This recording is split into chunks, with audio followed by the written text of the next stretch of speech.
Alright, so this is going to be a fresh run of Bloodborne. I think for this run through, I'm going to try a heavy skill and arcane build. Well, you've come to the right place. Yharnam is the home of blood ministration. You need only unravel its mystery. But where's an outsider like yourself to begin? Easy, with a bit of Yharnam blood of your own. But first, you'll need a contract.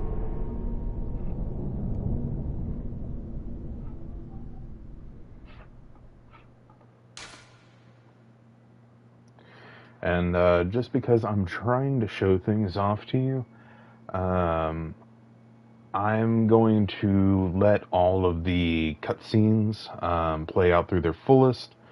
I'm going to try to not do as many glitches. There will be one. Let's see. I'm going to try to not skip dialogue. And I'm going to do my best to try to collect every item. Well, not item, but weapon and rune that I can in this first playthrough. There will be some stuff that I can't complete, such as Yosefka's questline, and there's going to be an armor set that I will be unable to get just because there are conflicting quest lines that you can't do in one game run through. So here at character creation, we have our origins that are going to be our starting stats. In this game, there aren't like different armor sets and weapons like Dark Souls. So each of these are more for flavor and stats, not actually what you're starting out with. And like I said before, I'm going to try to go for a skill and arcane type of build. I'm really hoping to get the church pick at some point, though that won't be very soon. I'm probably going to run the saw spear for a while. And I will get you up to speed with that once we actually do get it. I think to start off with, just for the like high skill and strength, just because that's what we need at the moment, I'll go ahead and go with the military veteran origin.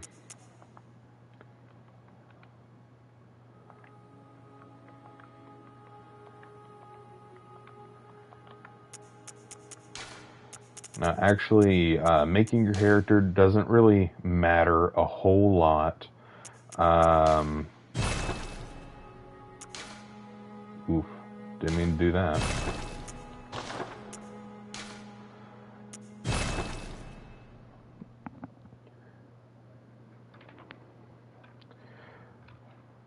But after this cutscene and running through a little bit of the first area, I'll show you how you actually get your first weapons, because you don't actually start with them. All signed and sealed. Now, let's begin the transfusion. Oh, don't you worry. Whatever happens, you may think it all a mere bad dream.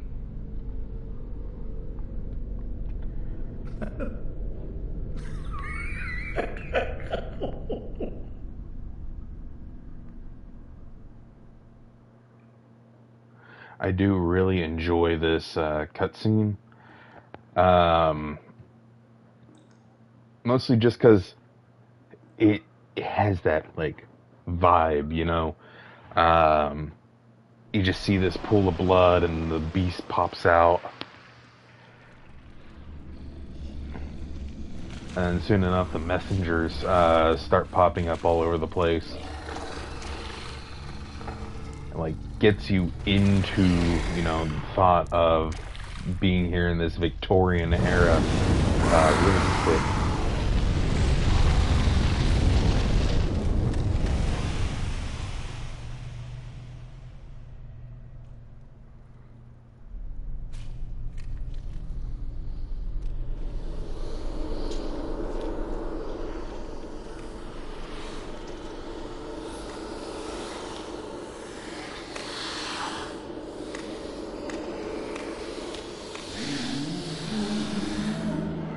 And believe it or not, all these ghoul-looking things that are climbing all over the character, You found yourself a hunter.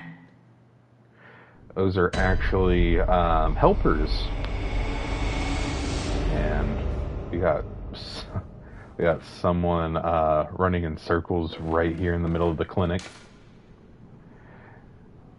And I will also be reading out the notes that I find. So in this case, we have a handwritten scroll: "Seek pale blood to transcend the hunt." And that's our only direction.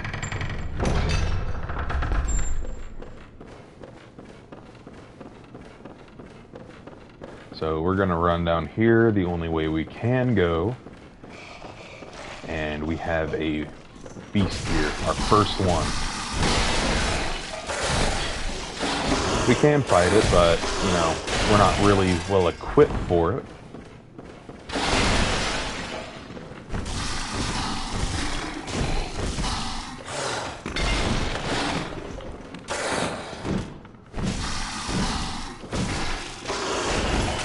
As you can see, we can even transform, I say that very loosely, our fists. Our fists are trick weapons.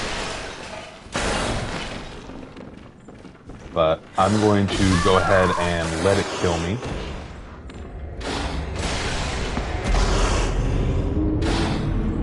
And we will appear in the hunter's dream. The hunter's dream is the hub world, effectively, for Bloodborne. Everything that you really need is here.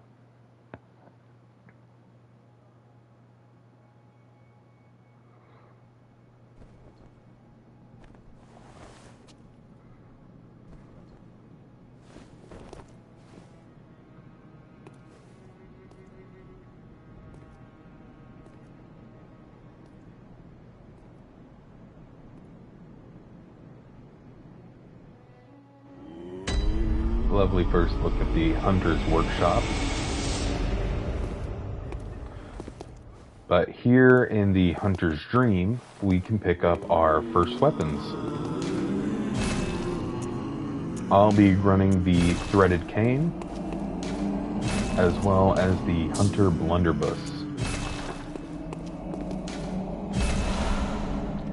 And up here we can get our notebook, and that's what allows you to make notes. Around the hunter's dream right now, though we can't really use it, is a abandoned doll. Very simple looking one. There's also the bath messengers, which you can use blood echoes to buy things. We'll be expanding the inventory that these guys have as we run through the game and collect the requisite items. Up here, we can't use it because we don't have any insight yet. There are certain things that can only be activated with insight. These things are like the insight messengers, the doll. Certain enemies will actually gain attacks, and some mechanics will change based off of how much insight you have. And also, if you have enough insight, you'll actually begin to see things in the waking world. But we'll get into that as we go. The threaded cane isn't a great weapon by any means, but it definitely makes up for it in style points, in my opinion. And the transformed version, as you can see, it effectively acts like a short sword. Its transformed version is a whip. And the whip is great because not only does it have an increased range, but also it does serrated damage. And serrated damage is, I believe, about a 20% damage increase against beasts. And that's another reason why I wanted to use saw spear, because that's also a serrated weapon.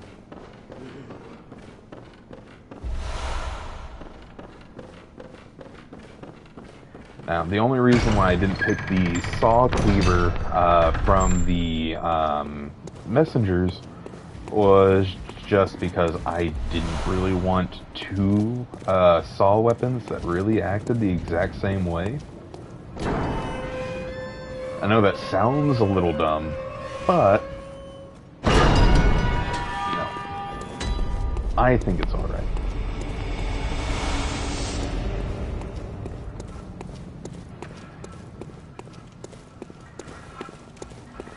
So now that we're actually out here in the wild,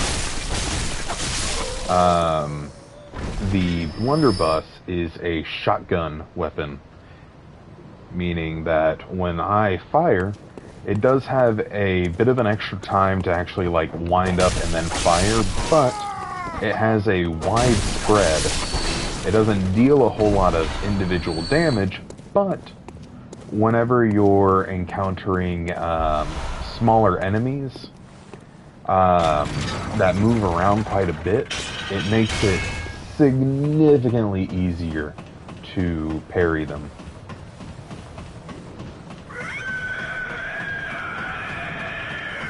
And while I do prefer being able to like pile on specific damage,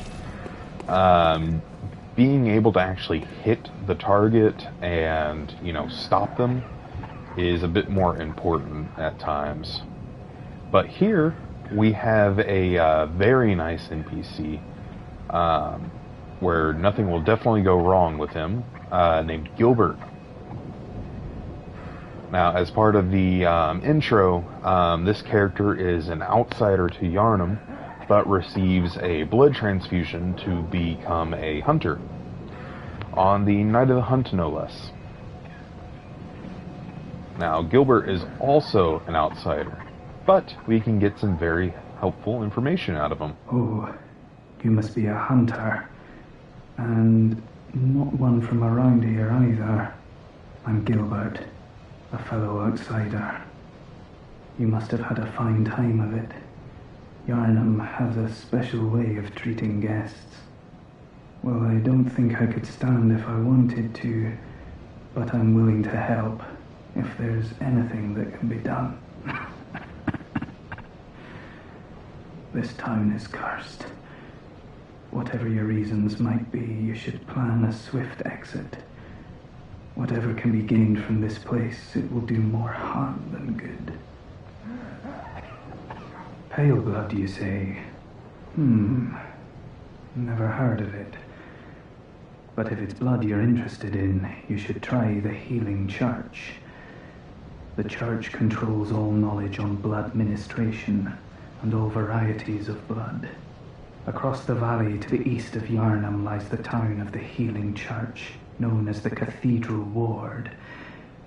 And deep within Cathedral Ward is the old Grand Cathedral, the birthplace of the Healing Church's special blood, or so they say. Yharnamites don't share much with outsiders. Normally they wouldn't let you near the place, but the hunt is on tonight. This might be your chance. Across the valley to the east of Yharnam, you'll find the Cathedral Ward. Deep within lies the old main cathedral, said to be the source of blood. I haven't heard of pale blood, but that's your best bet if it's anything to do with unique types of blood.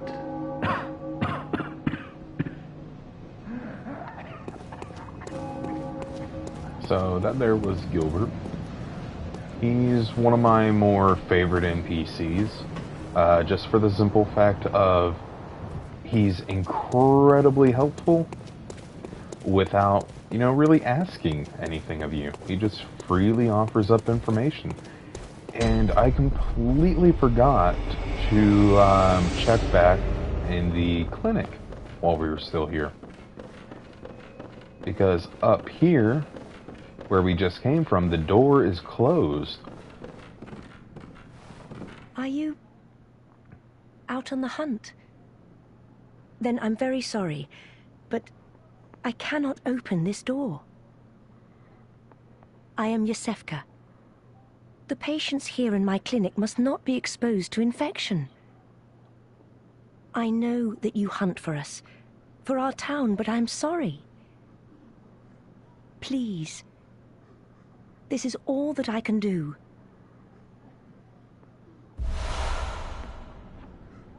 So, talking to Yosefka... Now, go. And good hunting. Thank you. So, Yosefka will give us a blood vial. This one right here, you can get more blood vials from specific people, which all will gain different effects. In this case, Yosefka's will increase the amount of healing that you get. And the normal healing that you get from a normal blood vial is 40% of your health, always. You will never gain more health unless you have a rune that increases the amount of health healed by blood vials.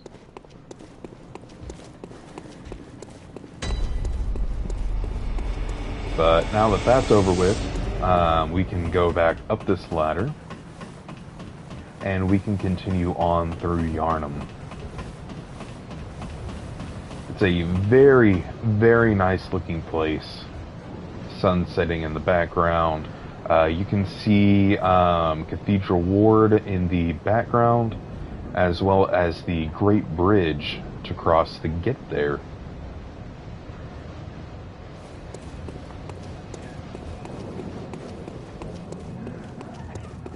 But that is a long way off. We're going to have to go through quite a bit in order to deal with that.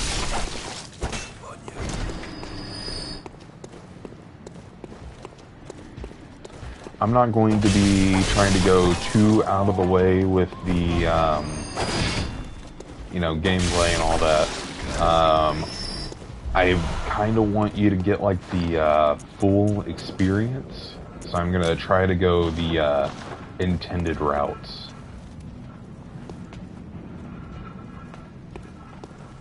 Now here we have a group of enemies.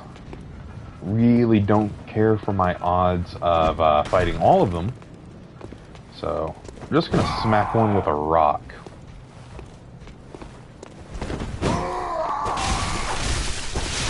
And he goes down pretty quick.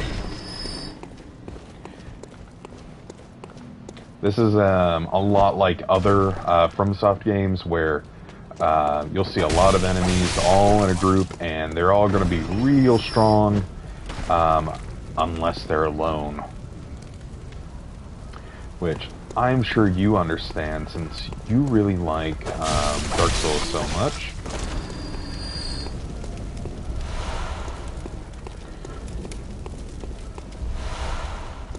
We're gonna go back and unlock this shortcut, and we're going to fight an enemy over here.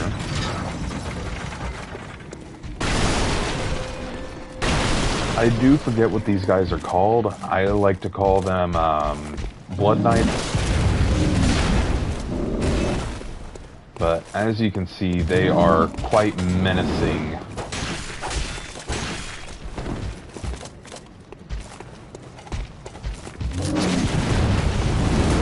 Ooh, almost messed that up.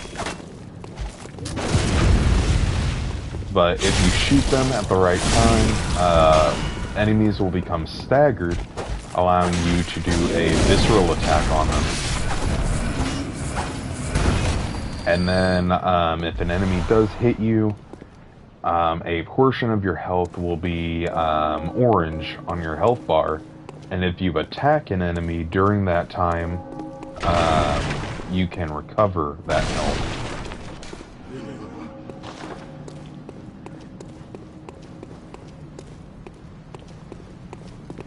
I think I'm going to go ahead and leave a message here. Let's see here.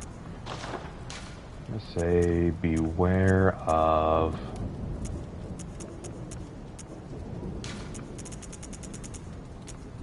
Beware of Fatty. That makes sense.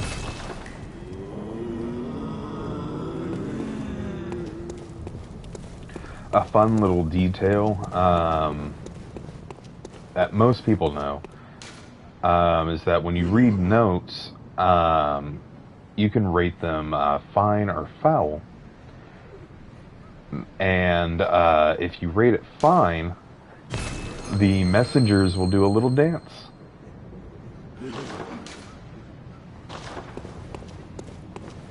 If you rate it foul, which I don't generally rate messages as foul, I'll just ignore them if I don't like them.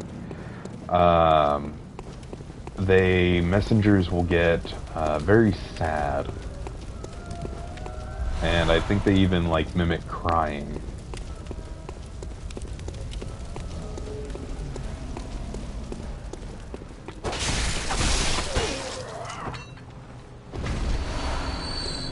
Another thing to note as we run through the game is enemies that wield guns have just about a 100% chance of dropping quicksilver bullets. Ooh, forgot about that guy.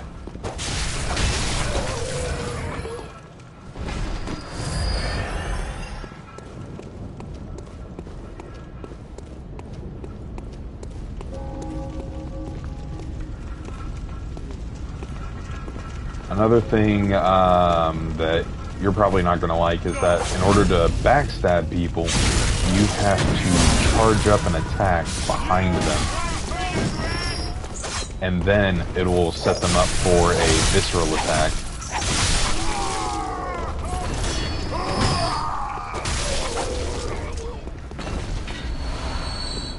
It is a little bit annoying. It really doesn't set you up very well in a lot of cases, but it feels very good to pull it off in the middle of combat. And there's quite a few enemies that don't seem like they can be backstabbed or visceral attacked, but they can.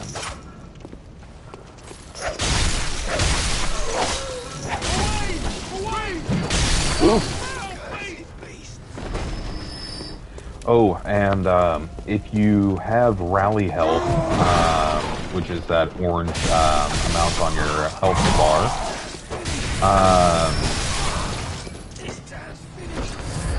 if you continue attacking an enemy's dead body, you can still regain health. So if you see me kill an enemy and I still have recoverable health, and I keep on attacking them, that is exactly why I'm doing that.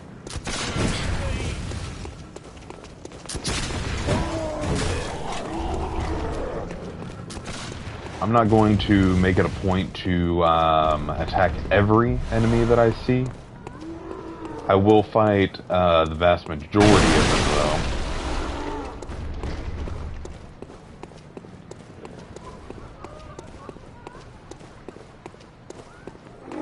Up here we have one of my more favorite enemies, more so just because of how goofy they look.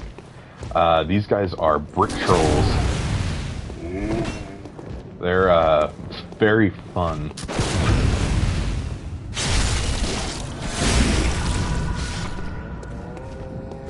There's another variant of them. I think there's only one of them in the game, but it's a statue troll, where instead of wielding a single brick, he runs at you with an actual, like, statue. He just rips out of the ground.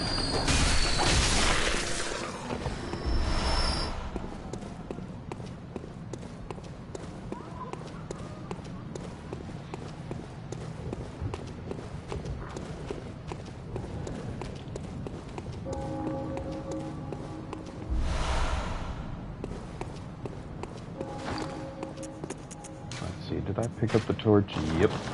So it's not very necessary in most cases, just because when the game does get dark, it's not like overwhelmingly dark, like you can't see anything. But having a torch in your offhand is incredibly helpful sometimes, especially since some enemies will flee or be warded off if you're holding a torch.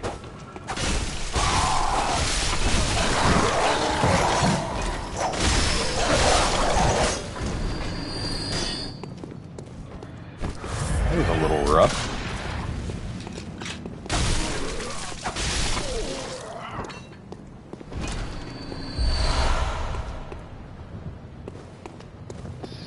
I think I'm going to go get the hunter armor, and then I'm going to get the saw spear next.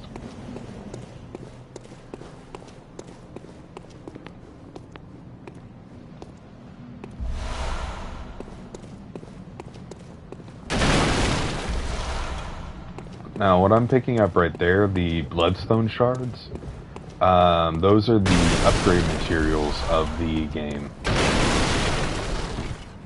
You need 16 bloodstone shards to upgrade to +3, 16 twin bloodstone shards to upgrade to +6, 16 bloodstone chunks to upgrade to 9, and then a blood rock at +10.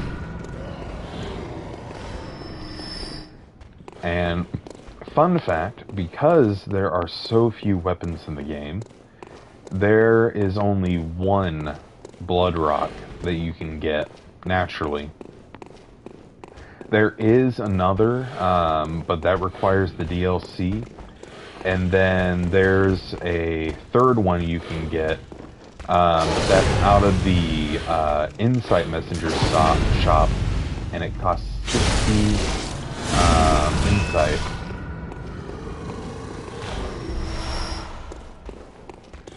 And you can have a max of 99 insight. It's quite a hefty price, but I personally think it's worth it.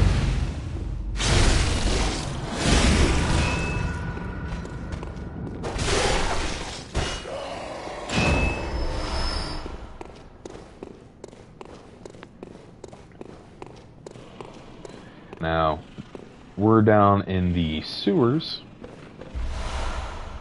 and you can see there's a bunch of rats here. Disgusting things.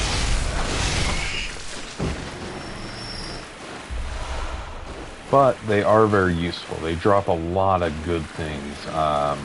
Throwing knives, poisoned throwing knives. They can drop pebbles. Let's see, what else do they drop? I feel like I'm forgetting something.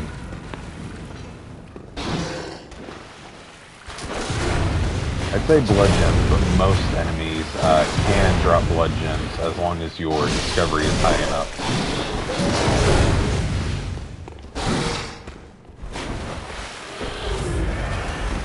This guy's roughing me up quite a bit. I don't know what his deal is.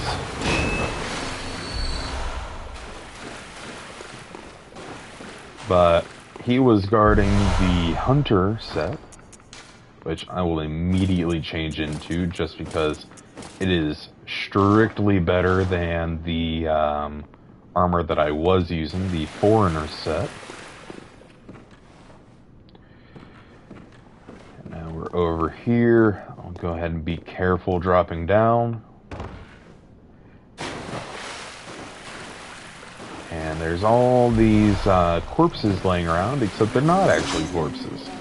They're still alive. I never really did like these guys. They do a lot of damage, and occasionally they can be hard to hit. just because they're so low to the ground, you need to angle the camera down to hit them. Now, to make up for the relatively high damage that they do at such low levels, they are very slow, and they don't generally hit more than once, unless they have a special attack that they do.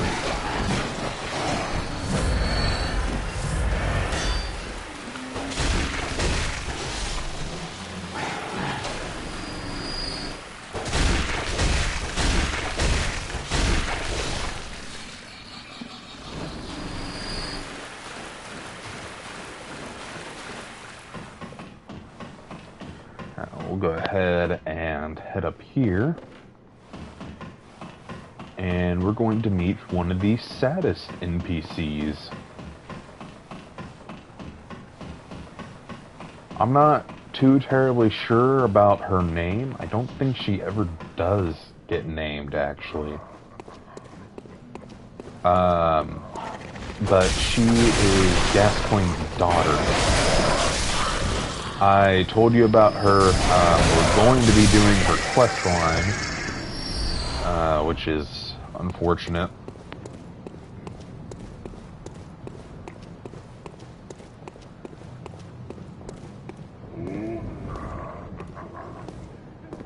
Oh wait, no, there is a second statue troll. As you can see, he's holding a statue. And this one is interesting specifically because occasionally you can hear him whisper. He just did it, but I was talking over him. But occasionally you can hear him whispering that it's cold, dear sister. And I think he says something about asking to be let in, which I believe implies that he once was a normal guy that was living in this specific building. Ah, there. So cold, dear sister, he just said.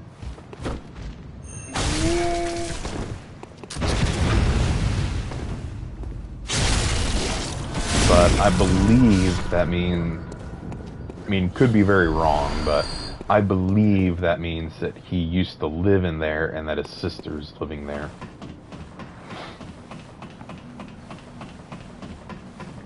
That could also be a thing that other brick trolls say, but I've just never listened to the other ones long enough because they always attack me. That's the only one that I can walk so close up to and listen to anything extra. Who are you? I don't know your voice, but I know that smell. Are you a hunter? Please go look for my mum. Daddy never came back from the hunt, and she went to find him, but now she's gone too. I'm all alone and scared. Really? Oh, thank you. My mum wears a red jeweled brooch. It's so big and beautiful. You won't miss it. Oh, I mustn't forget. If you find my mum, give her this music box. It plays one of Daddy's favourite songs. And when Daddy forgets us, we play it for him so he remembers.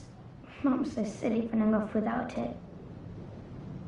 My mum wears... Oh, it's so big and beautiful. Oh, and if you find his, I know... So, she'll give us a music box. That will be very important for the boss fight.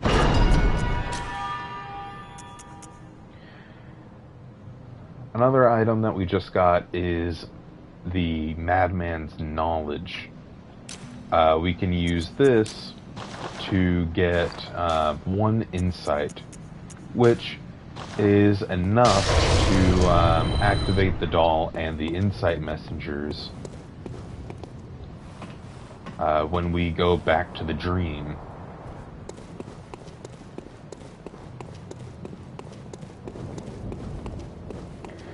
But I'm not really at a point just yet to go back. So I'm just going to continue onwards to one of my favorite NPCs with one of my favorite armor sets.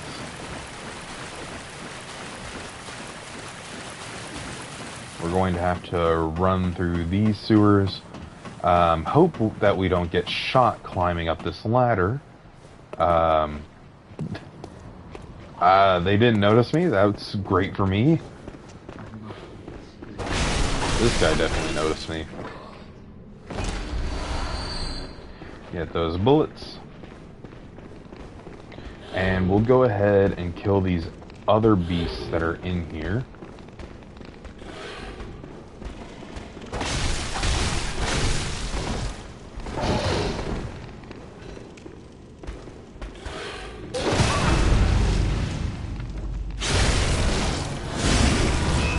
Oh, and another thing, if you do have contested health, or rallyable health,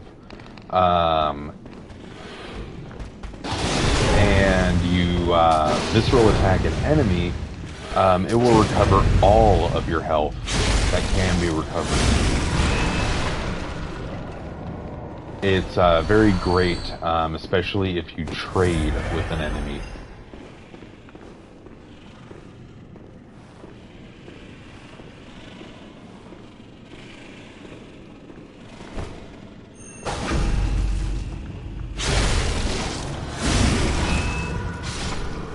So that's all the enemies down here. We're going to continue onwards and upwards through this window. And before we go meet her, I'll go ahead and knock down these bodies. We can't actually loot them while they're up here.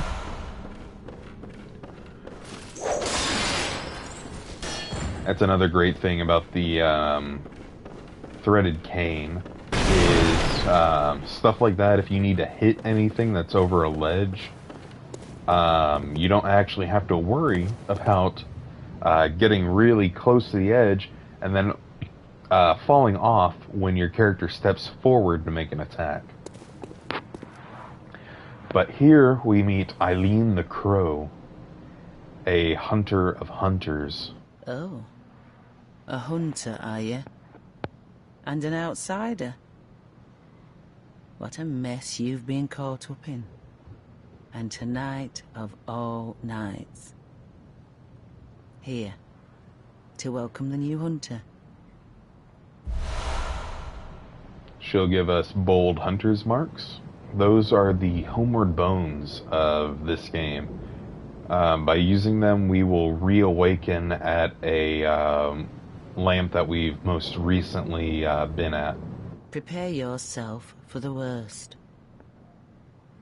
There are no humans left. They're all flesh-hungry beasts now. Still lingering about. What's wrong? A hunter unnerved by a few beasts? No matter. Without fear in our hearts, we're little different from the beasts themselves. And she'll give us the shake off cape emote. What are you still doing here? Enough trembling in your boots. A hunter must hunt. And it's kind of a meme in the community and all that. Just the way that she says hunter. Because I'm sure that you can pick up on it. But just the way that she says a hunter. Almost sounds like she's more of an owl than a crow.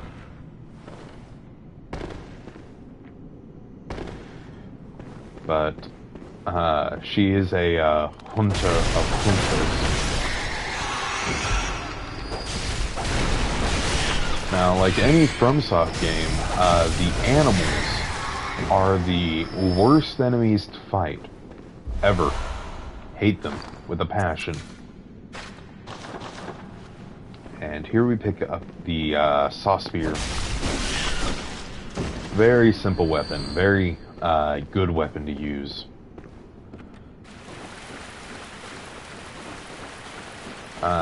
Its base form is basically like the saw cleaver, where you swing it like a saw. Its transformed version extends it for wide sweeping attacks, more like a sword than a spear, but it's its name.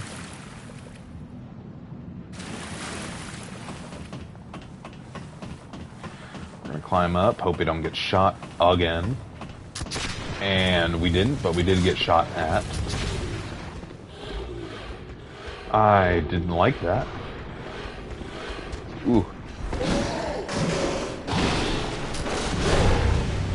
I don't know why I did that. There we go.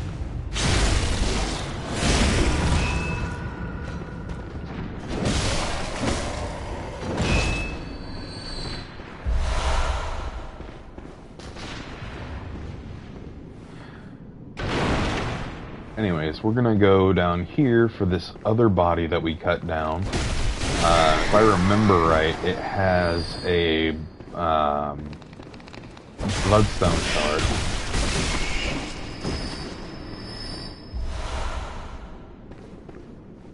And if I remember right, down here as well is going to be a Madman's Knowledge.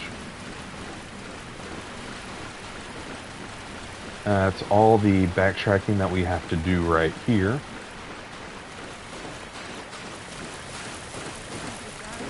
And we're going to go ahead and climb up again without getting shot, maybe. That got really close.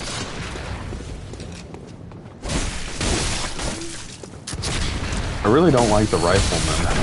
They're kind of annoying if there's a bunch of them, which we'll get into that whenever we get close to Hemwick, because there's an entire like forested area that's just chock full of them.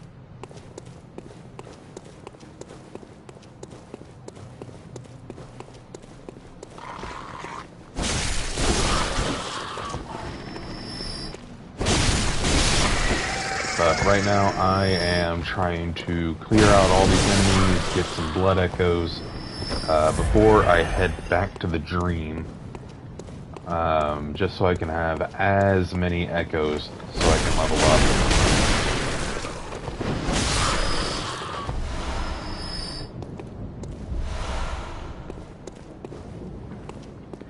By the way, fun fact, the carrion crows, these things that I've been killing, they have a very high chance of dropping pebbles. Now, fun thing, pebbles, they look sort of like eyes. And what do carrion crows do? They peck out people's eyes. So, could it be that the eyes that they peck out petrify?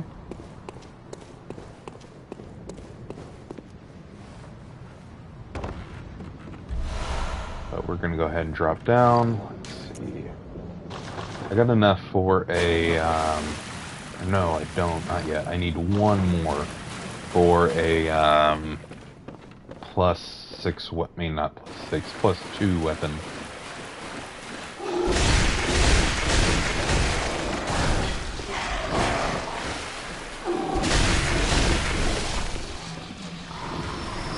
What exactly are you writing down in your DM binder?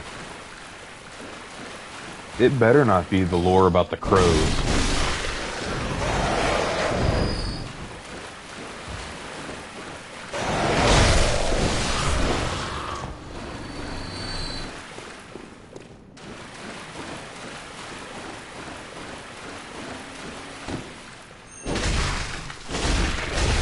Dear God. I want you to know that I can only see chat on my PlayStation. And whatever emojis that you throw in, I can only see like their written out form. I can't see the actual picture.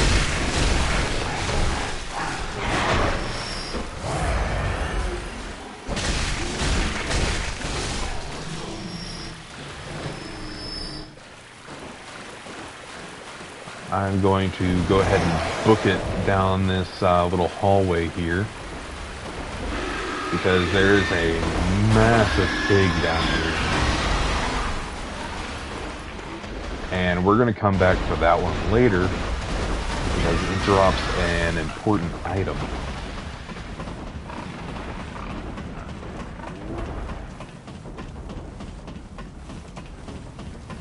First off, we're going to go ahead and climb up here, startle these enemies.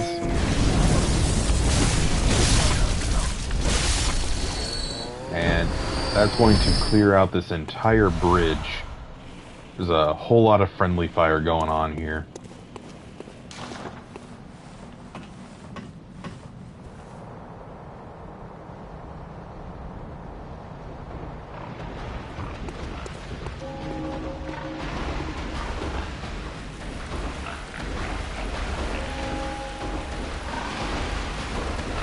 Now this pig is a bit too powerful for me to just like fight on its own. Really don't feel like dealing with it, so I am going to visceral attack it in a very suspicious way.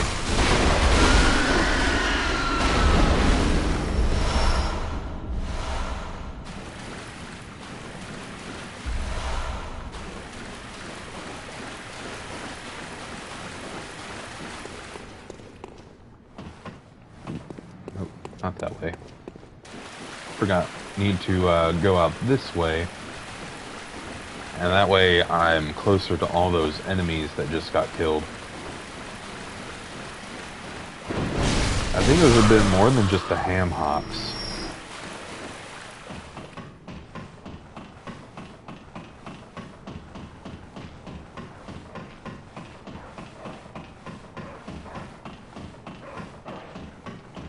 I do think that a massive downside about some of this game is the very long ladders at some points. Makes me feel like I'm playing Snake Eater again.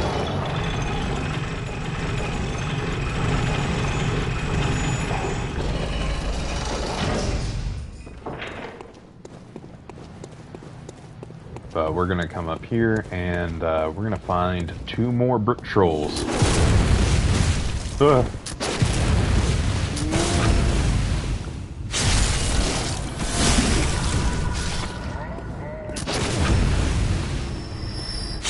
And luckily they are very easy to deal with.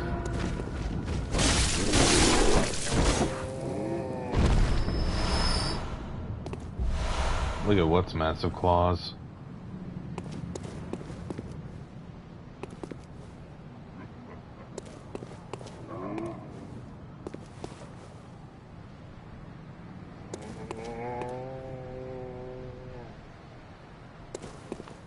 I don't think there is supposed to be another brick troll, so I don't know why I'm still hearing them moan.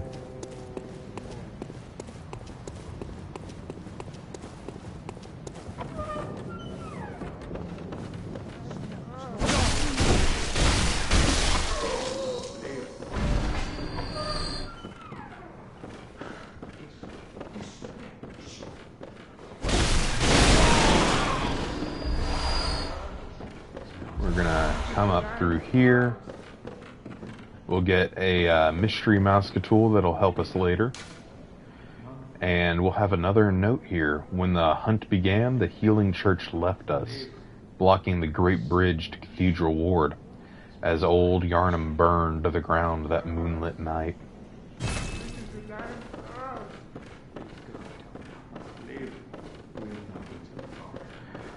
Well, you see, I killed the handicapped man because if I didn't, he was gonna shoot my ass. I forget what weapon specifically he had. I think it was a shotgun.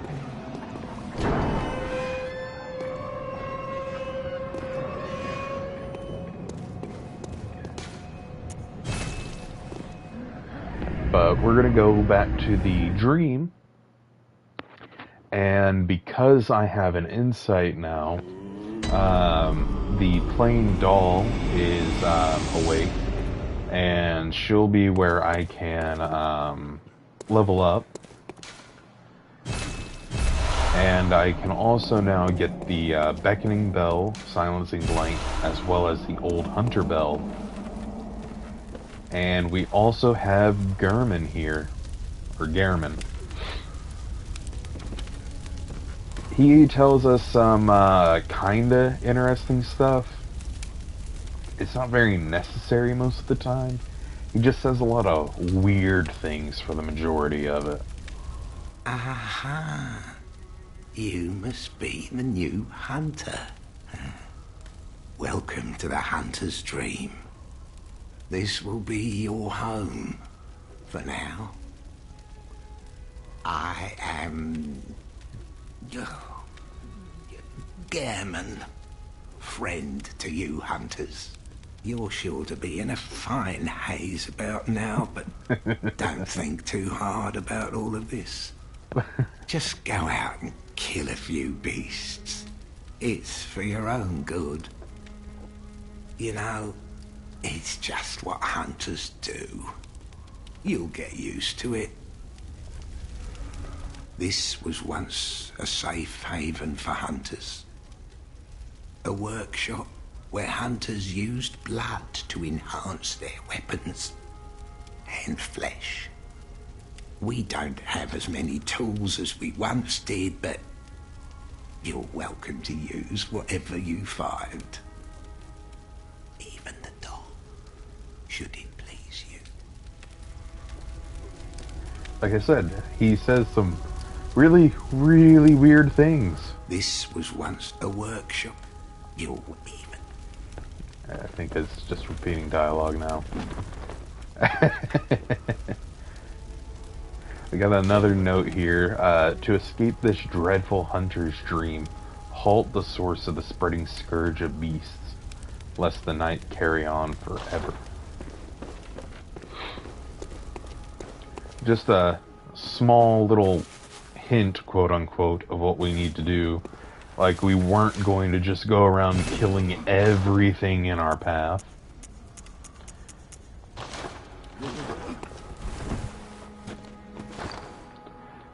Another thing that's kind of annoying about this game, you do have the option to sell your items. Those items being the cold blood. Now,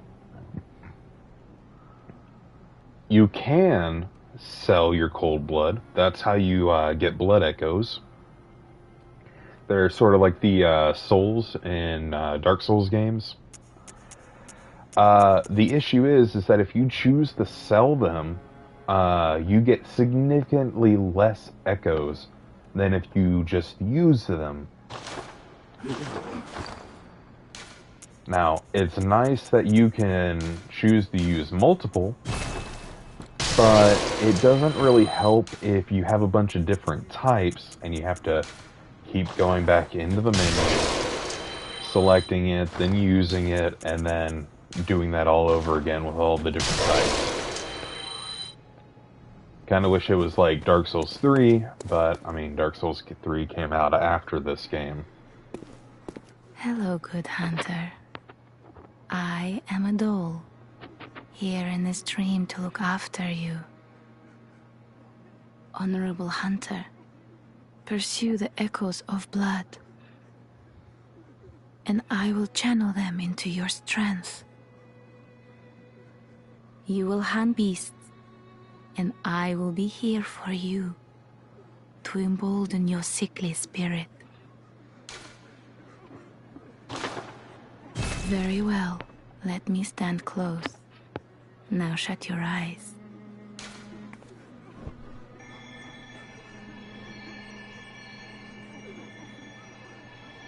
So, I think from here, I will go ahead and, I think I'll mostly be going for, skill right now. It's very helpful, not just because of the weapon that we're using, the saw spear, scaling really well off of it, but also the visceral attack will scale off of that as well. So if we can stun an enemy, then we can deal heavy amounts of damage to them. Now, it is a bit ridiculous, you know, getting so much damage off of a single stat, and it also being a very major part of the game. Yeah, it is a little OP. But I mean, you can play without it. You still deal a lot of damage with visceral attacks, even when your skill is low. But, Farewell. I lost my train of thought right there. Nah, never mind. Whatever I was thinking probably wasn't important. So we got just enough to get a +2 saw spear, and we're gonna go right back out into the waking world.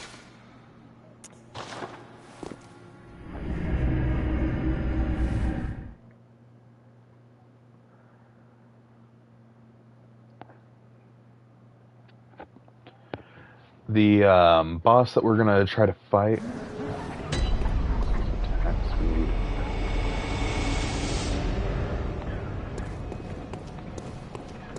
Well, I mean, you could do it that way.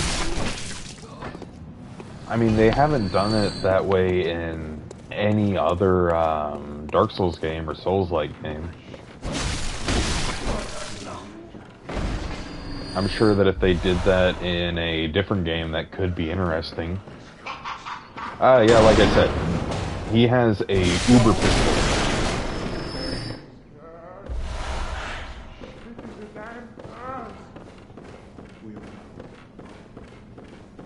He would have shot me if I had let him.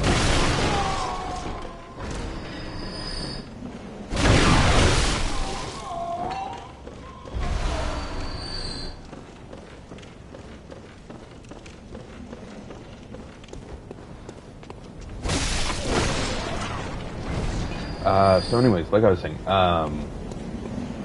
the boss that we're going to be fighting is the Cleric Beast. It's especially weak to serrated weapons, like most beasts are. But in this case, it has a nice mechanic where its limbs can be damaged.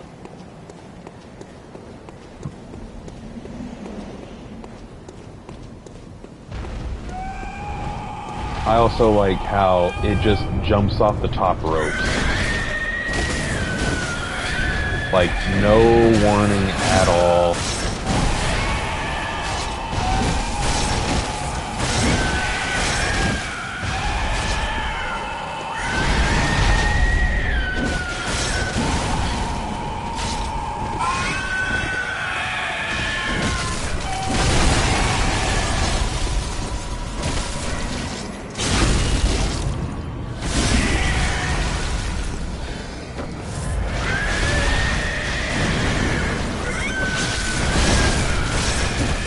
So what I'm doing right here is I'm spamming transformation attacks with L1.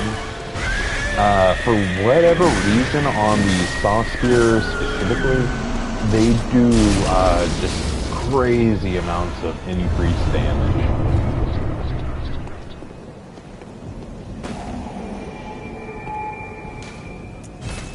But with that, we have defeated the Cleric Beast, and I'm going to go level up real quick.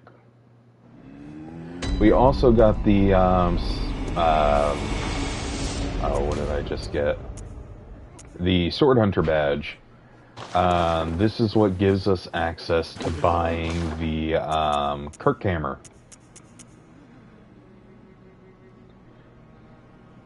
Now, I'm not going to buy it at the moment just because I need the echoes, but we're going to keep that in mind that I have access to that.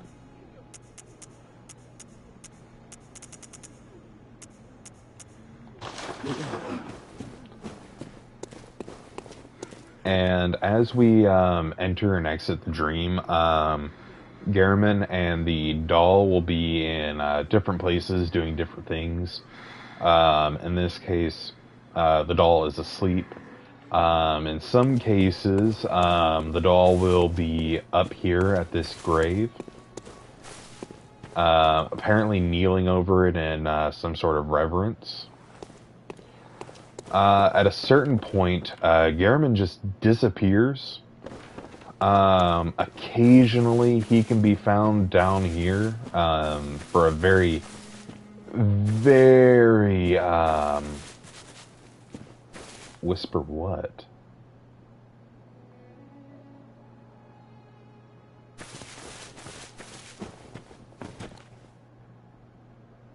The doll. Don't be weird about how I use the doll. Should it please me?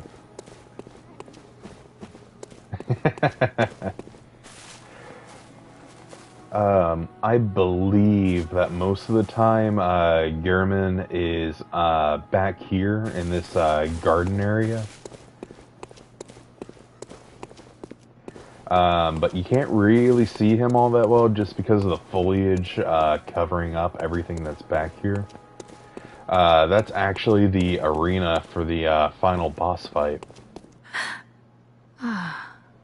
Welcome home, good hunter. I must have drifted off. What is it you desire?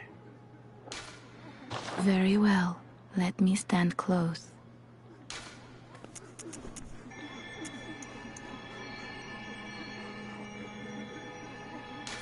What are you talking about? What are these noises? Farewell, good There are hunter. no weird noises in Ba Sing Se.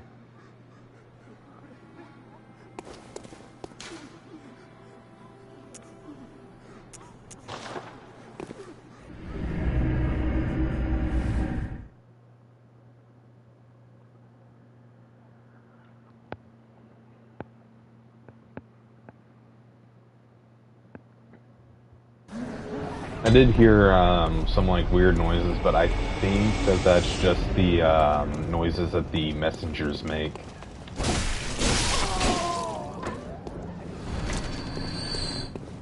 They make some like weird like chuffing noises. I believe. I don't really know. Ooh. What would you know about, quote, moans of varying contentment?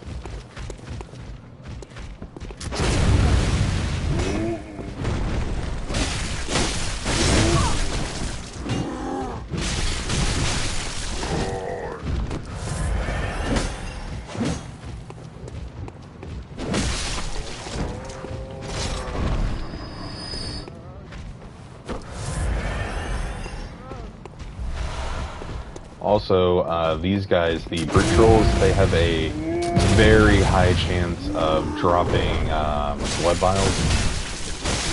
Very great for farming. Especially in the early game when you don't really have a lot.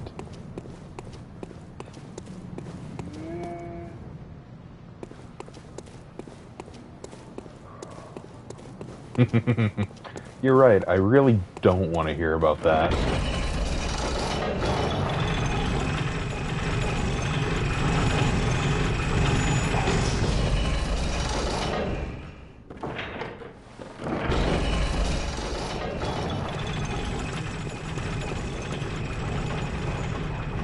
We're going to go ahead and sneak down here. I'm going to go ahead and sneak past that boulder. We're not going to deal with the pig again just because we don't really need to. And the next boss that we're going to go ahead and fight is Father Gascoigne. Better known as Father Gascan.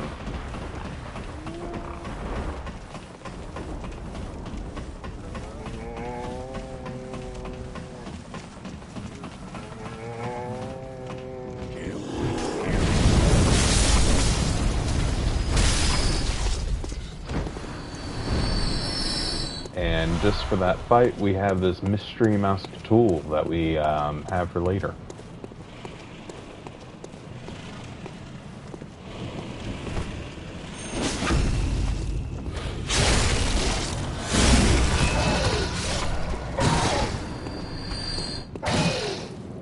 You saying that you don't want to call him Daddy Gascoigne?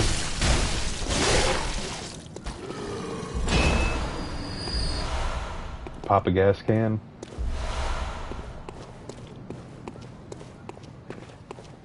Gas Poppy?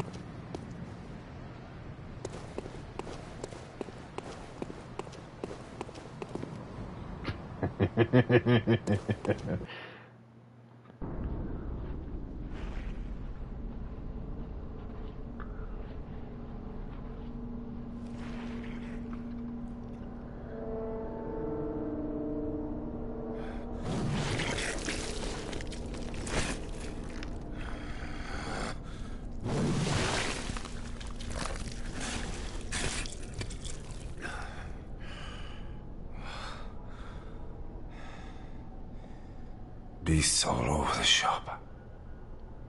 You'll be one of them, sooner or later.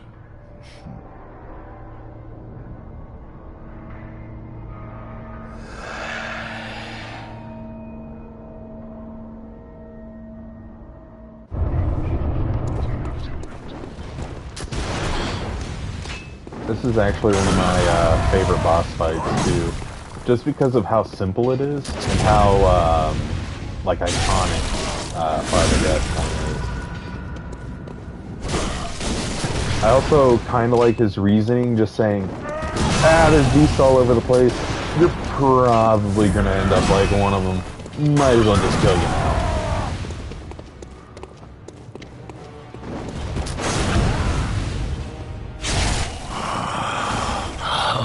What's that smell?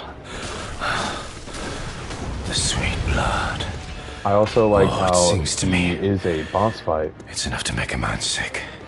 that uses like the normal hunter weapons, because he's using the hunter pistol as well as the hunter's axe.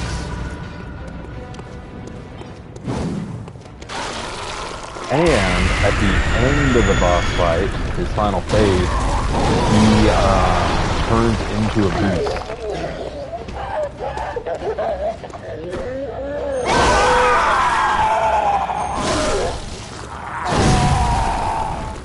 And I messed that up. But the music box is supposed to stun him. Because, like his daughter was saying, it makes him remember his family and who he is. I usually like to use it at the end of the fight once he's transformed. Because there is a limit to how many times you can use it before it wears off completely. And the length of the stun is always shortened the more you use it. But I personally dislike fighting the final form of Father Gascoigne, so I always save it just for that, because in that long time that he's stunned, you can always charge up a attack behind him and line him up for a visceral. That time I couldn't, just because he started backing into all of those tombstones.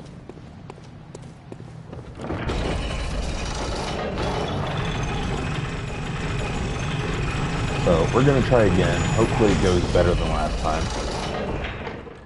I was really close.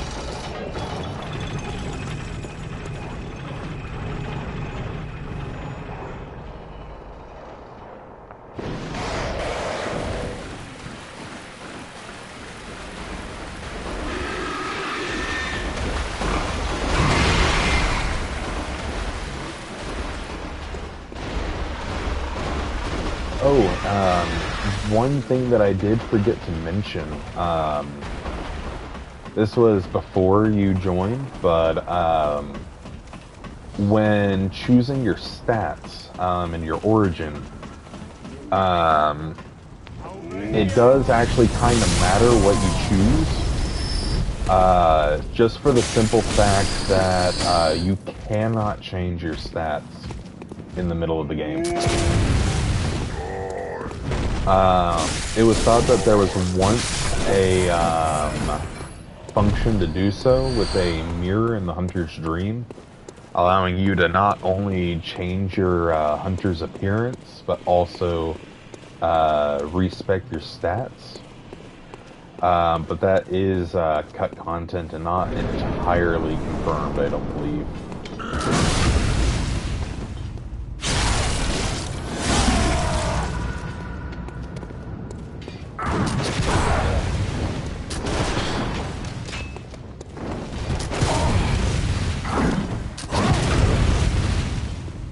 Another fun thing is that when you die, your blood echoes end up on the ground. Something that can happen is that an enemy can pick up your blood echoes, and then you have to kill them in order to retrieve them.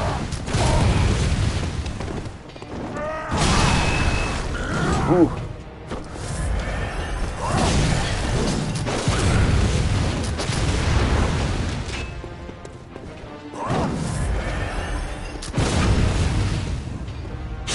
Really having a rough run here.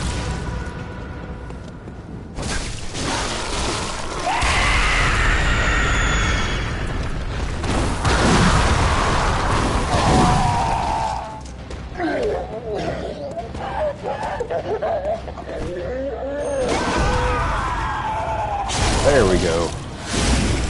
And Father Gascoigne's dead.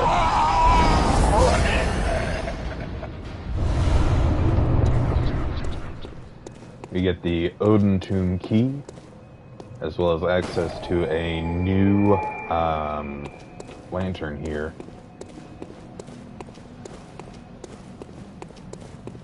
Now, before I move on to the Odin Chapel, I will pick up this red jeweled brooch that is confirmed to be Father Gascoigne's wife, as well as the small girl's mom. And we're going to go ahead and crush the red brooch. That'll get us a blood gem that we can throw on our weapon later.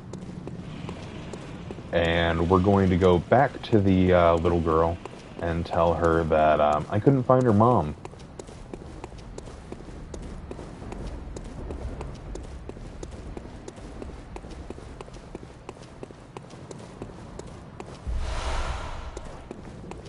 I really don't like doing her quest line, but I mean,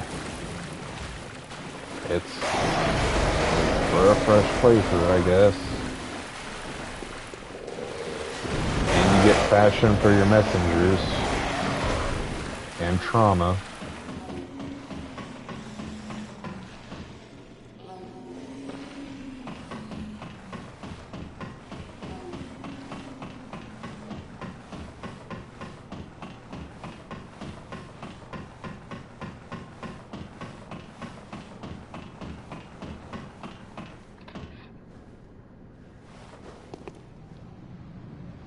See here. There's the second. Darn, what's what time? 6:30. Yeah. Just a heads up. I'm probably going to end the stream at about 6-ish, just to give us both time to prepare for the game later on. Because I'm just so nice.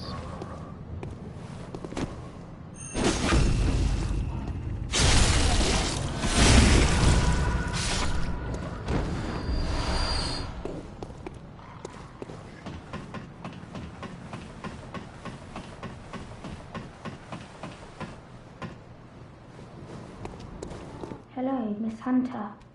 Still can't find my mum. Yes? Okay. I can wait. Mum knows I'm really brave, and you're very kind. I won't be afraid. I'll be a good... Hello, still... Yes, Mum, I won't... I might have messed up. Could have sworn that you could, tell her that you couldn't find her, mom, and then, or maybe I need to, progress the night. We'll figure that out as we go.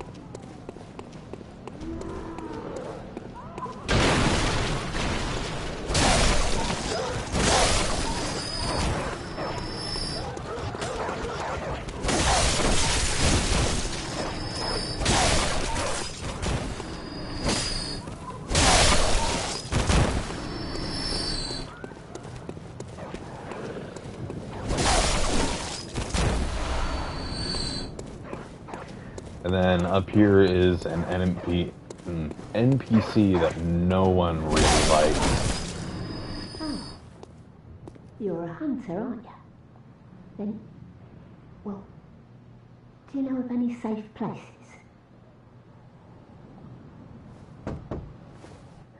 I've heard I have.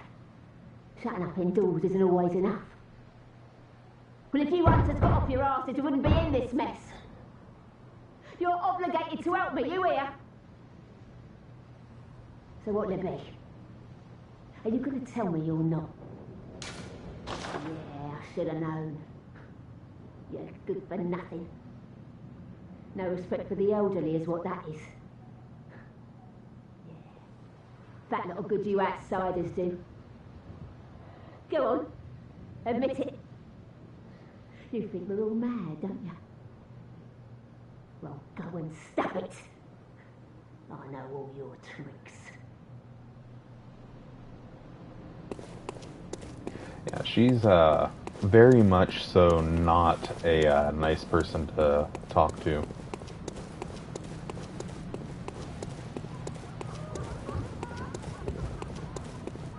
But she is important for a quest line. So I'll put up for it. Just for now.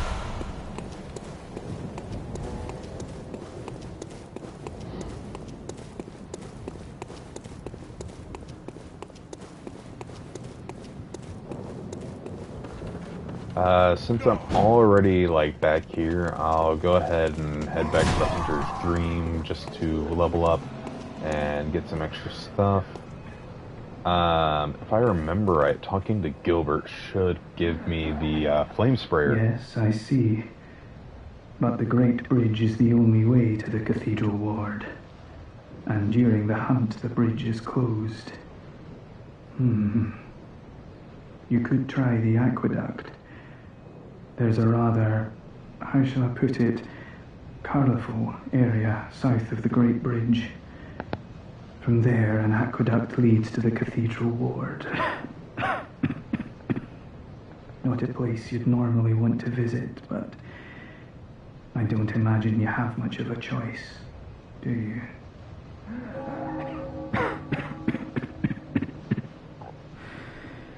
An aqueduct leads from the town south, not a place you'd not much of a choice.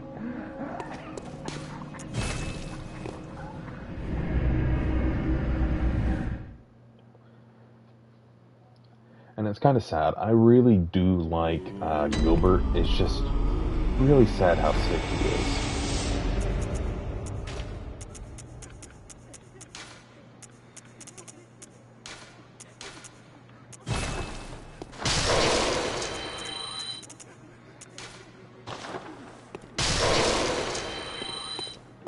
Welcome home, good hunter. What is it? Very well. Let me stand close.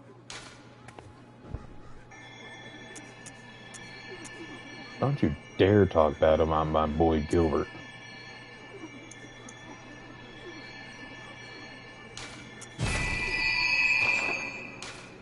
Farewell, good hunt. May you find your worth in the waking world. We'll go back to the Tomb of Odin.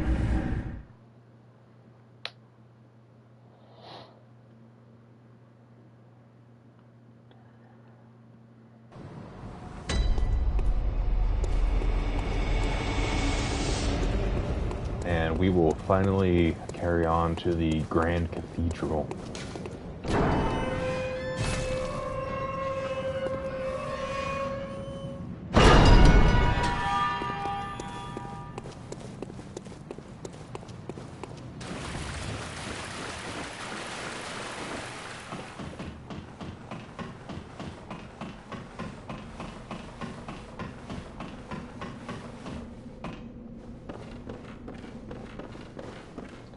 We'll have another note here that says, the Bergenworth spider hides all manner of rituals and keeps our lost master from us. A terrible shame. It makes my head shudder uncontrollably.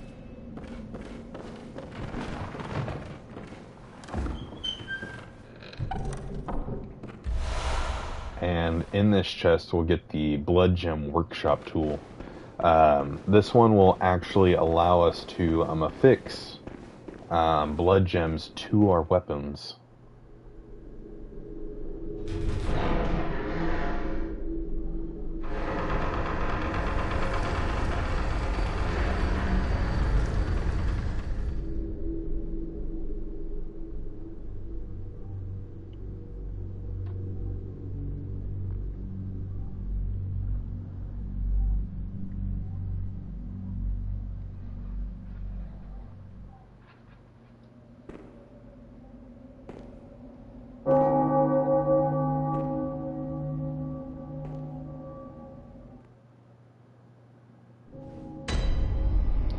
And now we're in the next area, Cathedral Ward.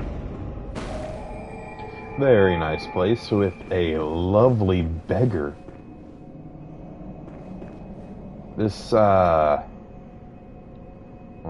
I don't know what it is, whether it's a man or a woman, but this blind person is the Cathedral Ward beggar, and will allow us to send people to a safe place. Oh, you must be a hunter. Very sorry. The incense must have masked your scent.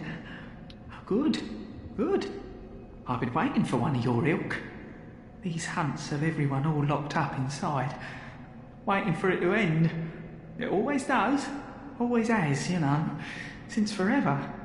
But it won't end nicely, not this time. Even some folks hiding inside are going bad.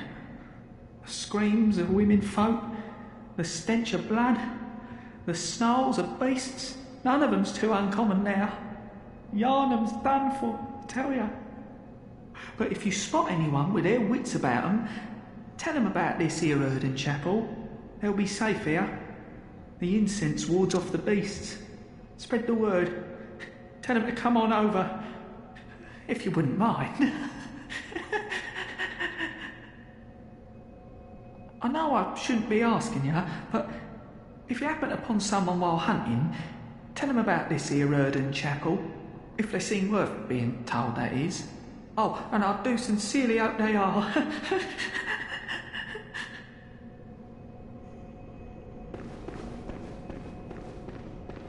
And with that, we have a safe place. Now, you weren't here earlier, but I can think of another Shorefing, bruv. That was a bit too British for me to get on the first try.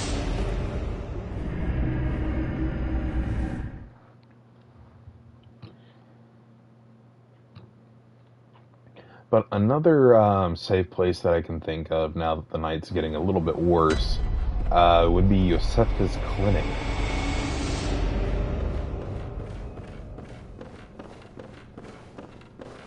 Oh, well, hello. Splendid. Let me ask you a small kindness. You're soon off to hunt, I presume? Then, if you find any survivors, tell them to seek Yosefka's clinic. Upon my Hippocratic oath, if they are yet human, I will look after them. Perhaps even cure them. This sickness, these beasts, they are not to be feared. This time the night is long. I may be trapped here, but I should do something to help. I'll even offer a reward for your cooperation. Tempted? Well, off you go then. If you find anyone who's still human, send them straight to Yusefka's clinic. You can assure them there's no place safer. Please, do me this service. So that is our other safe place that we can send people.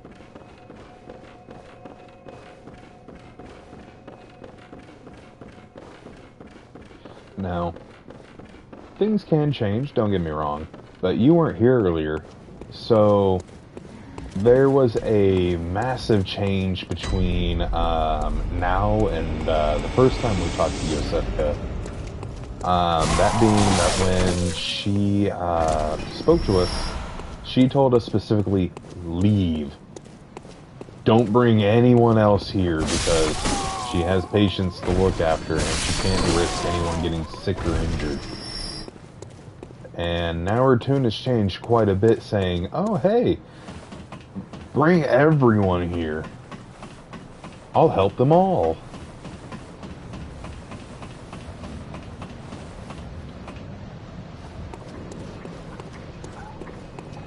And now that the state has changed,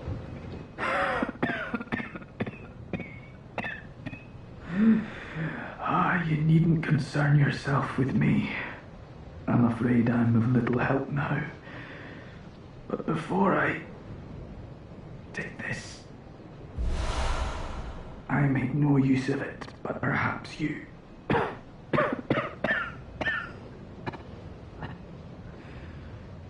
What afflicted me was incurable, but this town gave me hope. Their strange blood bought me time. I was most fortunate, unharmed by the plague of beasts. I can even die human.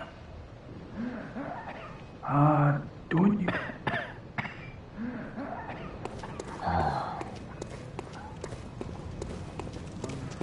It's sad listening to him cough and hack so much.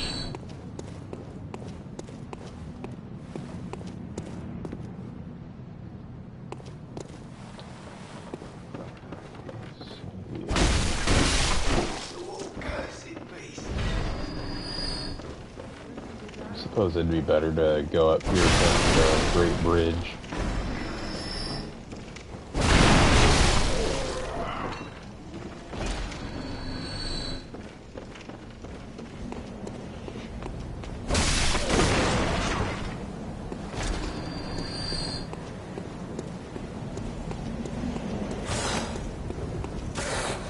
Two beasts there that we're just gonna ignore.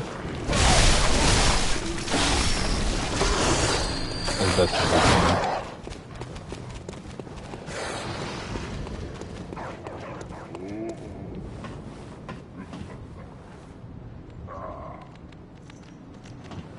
You're not supposed to come down here. Ah, bitch. Woo!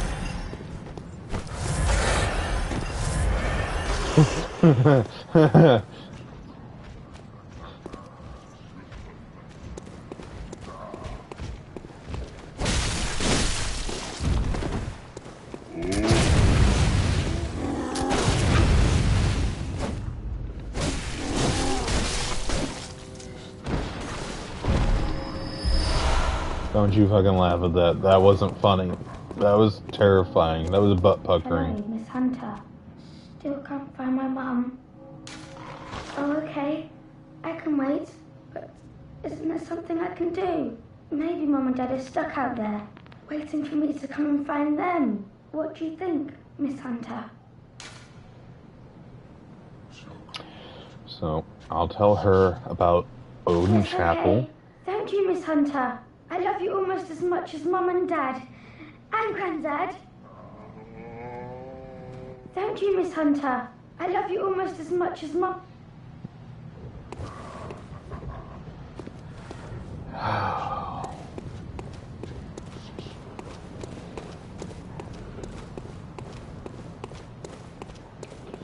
So now that that's done, we're gonna go ahead and reload the area.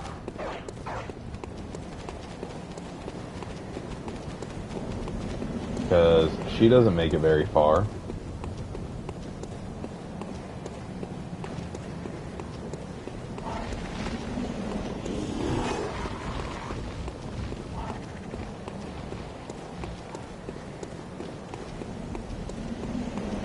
This is another unfortunate part of the game, is that you can't like rest at your lanterns. If you want to reload the area, you have to use a bold hunter's mark, or completely go back to the hunter's dream and then reawaken somewhere else. The moon is close. It will be a long hunt tonight. If the beasts loom large and threaten to crush your spirits, seek a holy chalice, as every hunter before you has. A holy chalice will reveal the tomb of the gods, where hunters partake in communion. Most of the holy chalices lie deep within the tomb of the gods, and the few that found their way to the surface were lost again in the hands of men. But if the old hunter tales remain true, one of the holy chalices is worshipped in the valley hamlet. Yet the town is in disarray. It was burned and abandoned for fear of the scourge. Home now only to beasts. The perfect place for a hunter, wouldn't you say? One of the holy attack. So what he's talking about there is a place called Old Yarnum. It was burned and abandoned when a beastly scourge basically just popped up overnight, effectively. And he's also talking about the Chalice Dungeons.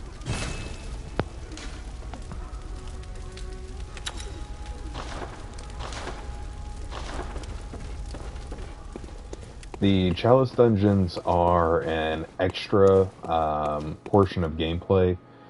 I believe there are 10 that you can run through, culminating in a final boss fight with a character that you see throughout the game in spirit form. I mean that, you know, the person that you see throughout the game is in spirit form. The final boss is actually her physical form.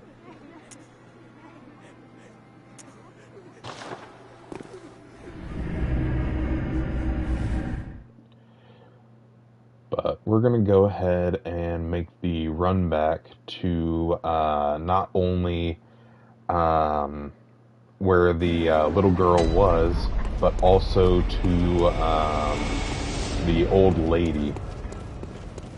Because as much as I don't like her, fucking still gonna help her.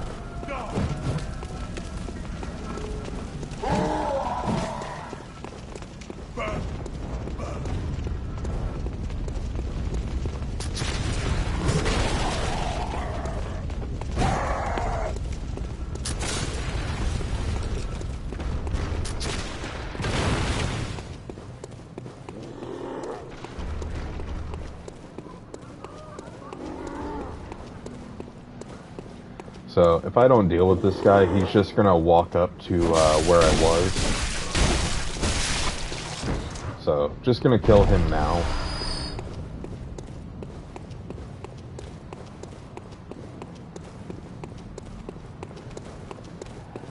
But as you can see, the window is dark and there's no response, so the little girl is gone. We're gonna run over to where the old woman is. Also, she has no name officially, I believe. So she is just going to keep the name of Old Woman.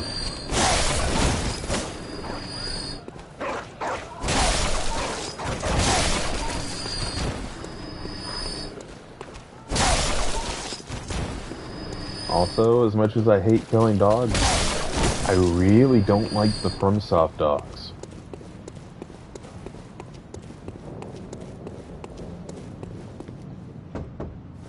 So what is it now? Are much better ways to pass the time. Unless you found me a nice safe place. Well, what do you know? An outsider worth a lick of salt. Well, don't just stand there. Don't you have work to do? Go slit some throats. Get this mess done with. Oh, enough with you. Trot along. Chop, chop. I don't think I know a single soul that actually likes that lady. She's just so incredibly rude. I'm gonna see if she is still here. I bet she'll still yell at me. What are you still doing? Yep. A hunter? A hunter must hunt. I don't think she realizes that I am hunting.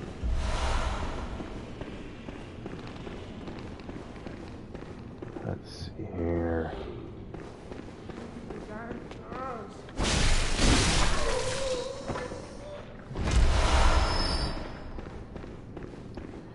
So if we run down here,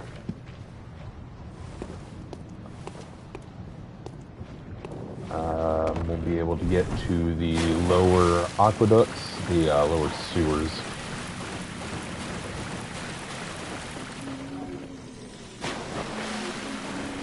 And then if we run all the way back down here, also another fun fact, the lantern statues are the messengers. I don't know who built those. I don't know why they built those. But I guess they could see messengers, which means that they were probably a hunter.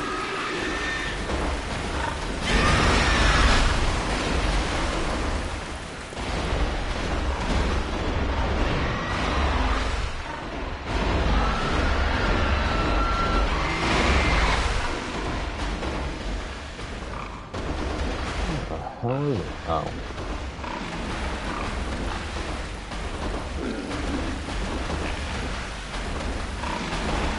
So we're gonna get it right in the ham hocks once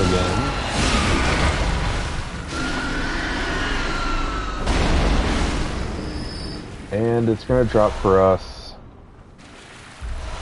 a red messenger ribbon.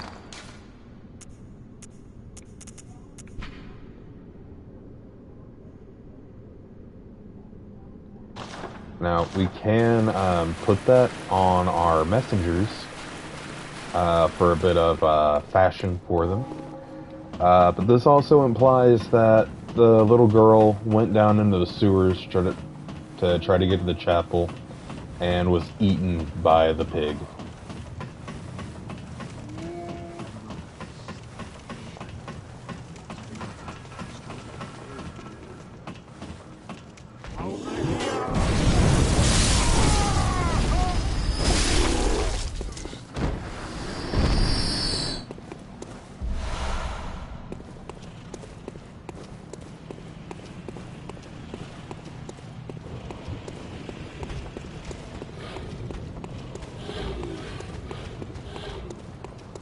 So we're gonna run back through. Don't have enough blood shards yet to get to +3, but we should soon. And I believe once we get back up here, there will be the old woman. Because of course she made it.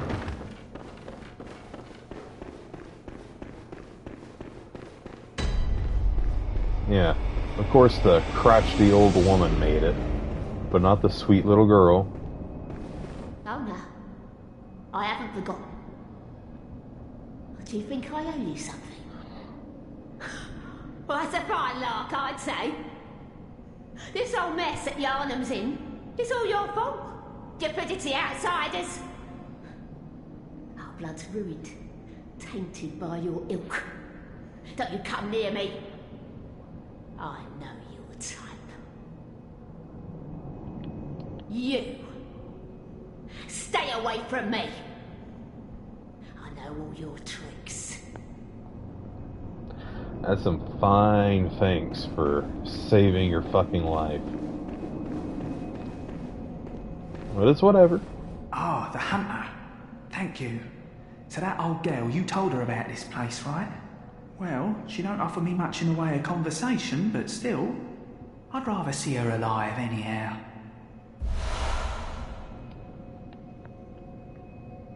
If you find any saints, send them along to her.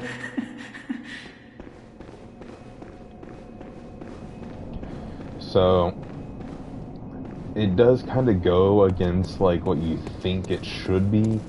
That Odin Chapel is the safe place, while Yosefka's clinic is the dangerous one. I'll show you what happens to the people sent to Yosefka's clinic later. Because we will get some backdoor access.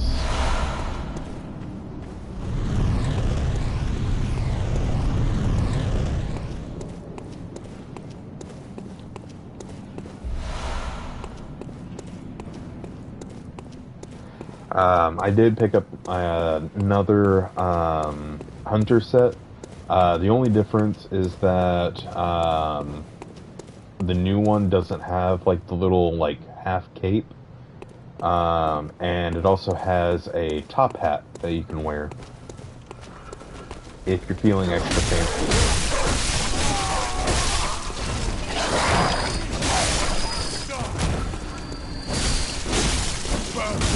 Shut your mouth.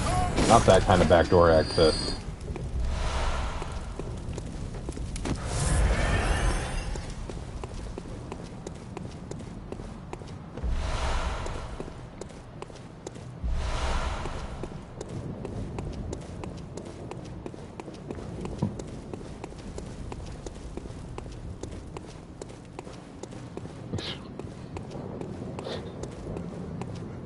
There is not a graphic novel in Pharmacia. That's not a thing. Look what you made me do. You killed me thinking about that degenerate nonsense.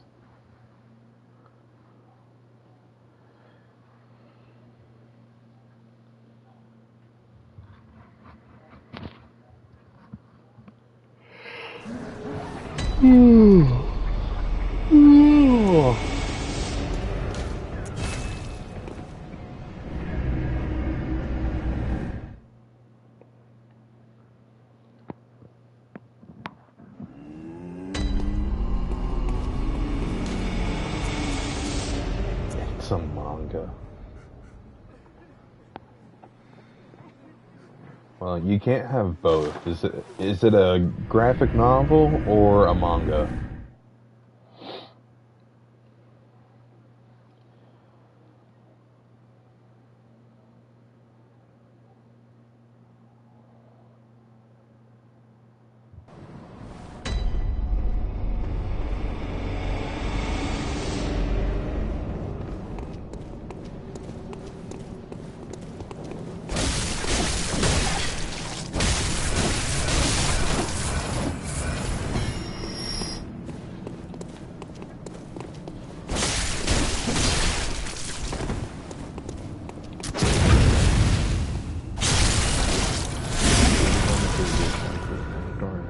Marks the beginning of the graphic novel portion. Chapter 1, the Ham Hock.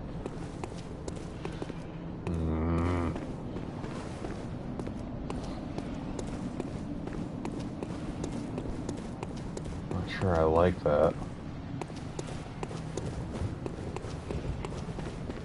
Ooh, actually, before I go down there, I can pick up some good shit from down here. Ooh.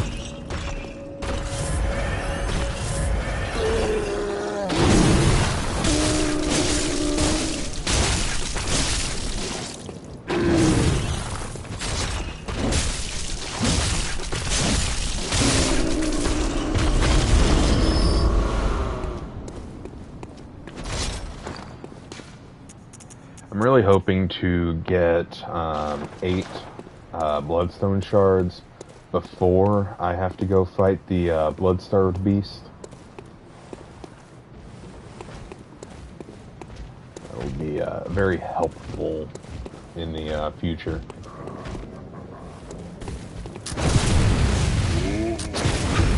There we go.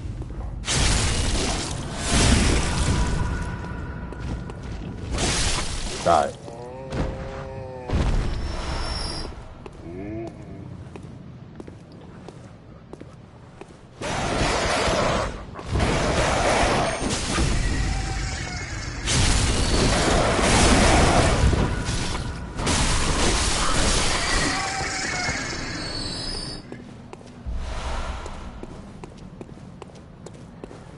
So up here, right over here, we can get the monocle, or a monocular.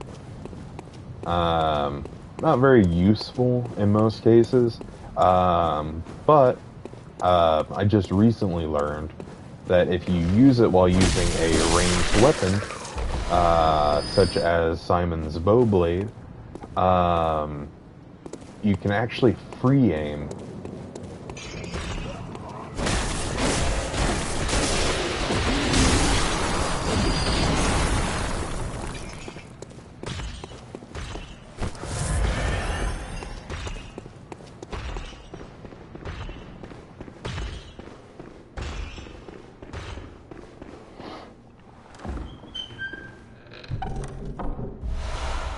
Another fun thing, this is also cut content.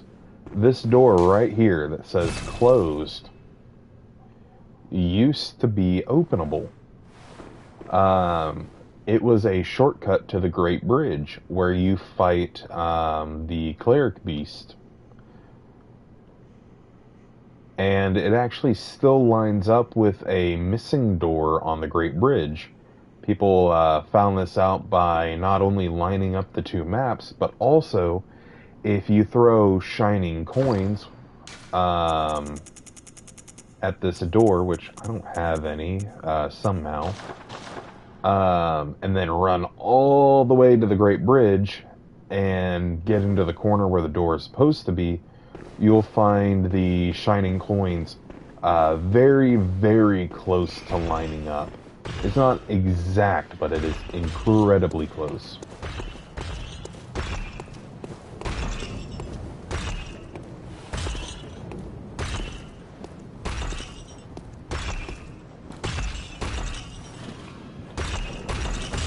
Oops, that didn't work.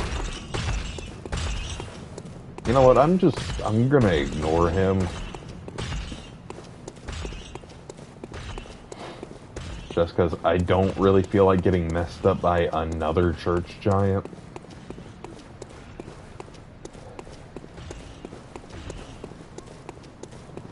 Let's see, up here. This gate can be opened up if you have the Church Hunter's Mark. Unfortunately, I don't. That is actually early access to the next portion of the game, but it costs 10,000 blood echoes, which I'm not farming for. So instead, we'll have to make a detour all the way down into Old Yarnum.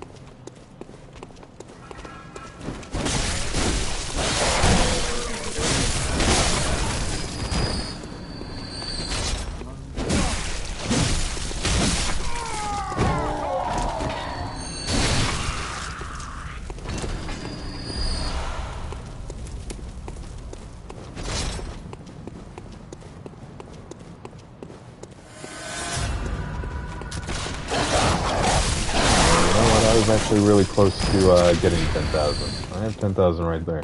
I could go back and get it, but then I wouldn't be able to show you Old Yarnum.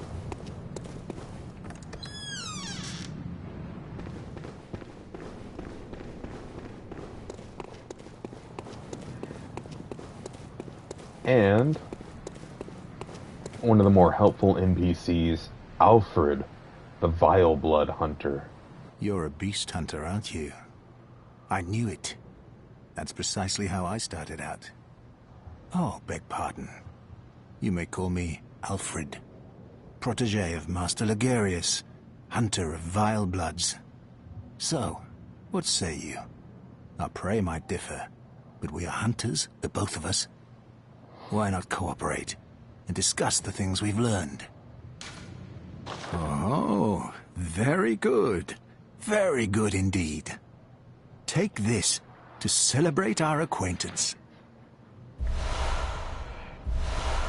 Beast hunting is a sacred practice. May the good blood guide your way. He honestly seemed a bit too happy about me agreeing to cooperate. You know, that, oh, good. Very good indeed. There must be oodles for us to share. Go on, just tell me what piques your interest.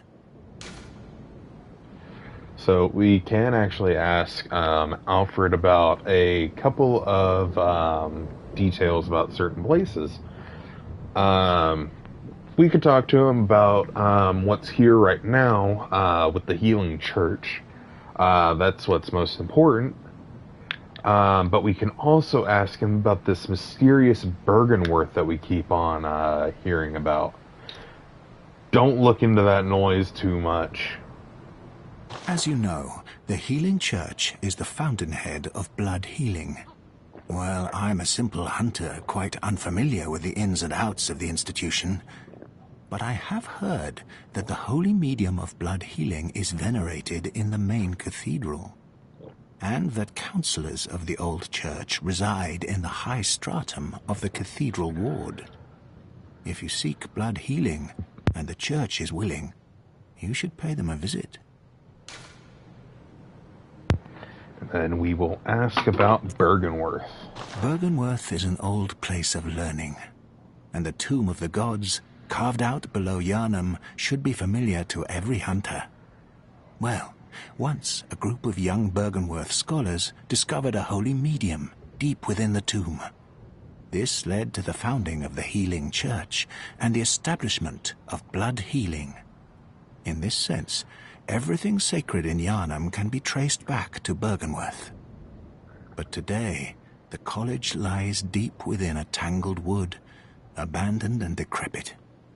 And furthermore, the Healing Church has declared Bergenworth forbidden ground. It's unclear how many of its scholars remain alive, but only they know the password that allows passage through the gate. I bid you farewell. It has been a pleasure. May the good blood guide your way. So you can also see here that he was praying at a altar that celebrates the executioners. That is his faction that he's a part of. But also what he tells you is that all of the stuff that's here in Cathedral Ward came from Bergenworth. The Bergenworth scholars went down into the Chalice Dungeons where they found a beast, or it was either a beast or an old one. I can't remember which. I believe it was an old one. Where they siphoned off its blood.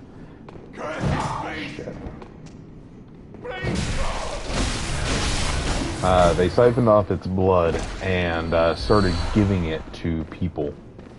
And through some miraculous something or other, it began healing people. And so they gave it to more and more people. And then sooner or later, for whatever reason, it started being considered holy.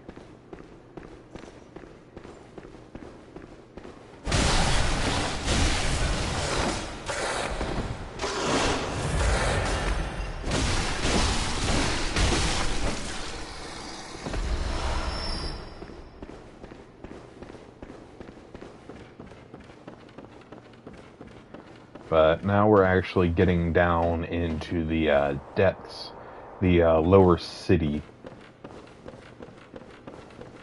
And in this area, it's actually helpful to have the torch, because there are enemies, some of them, not all of them, even ones of the same type, they're afraid of fire. So they will back off and not attack you if you have your torch out.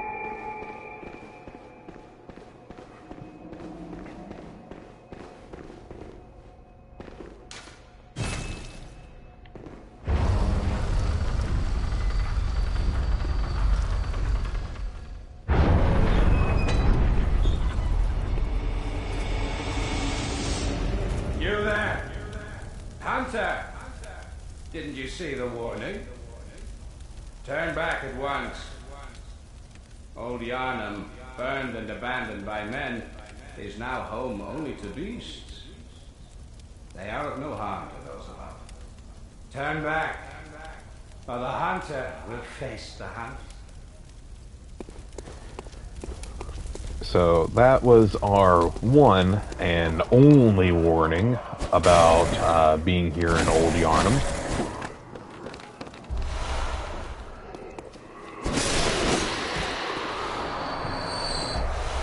And that is an NPC that we'll be interacting with named Jura. I'm not going to be able to get his armor set because to do so would mean that I would have to kill him.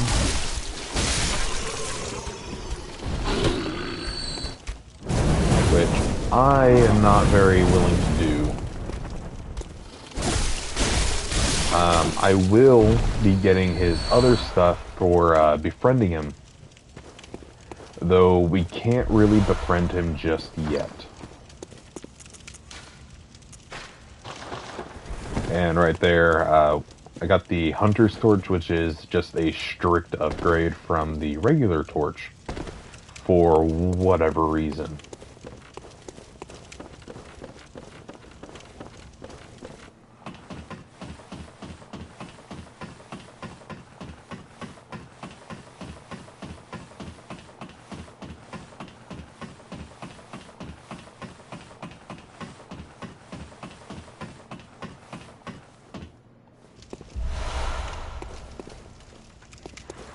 But now that that little excursion is dealt with, I can actually move on to the rest of Old Yarnum.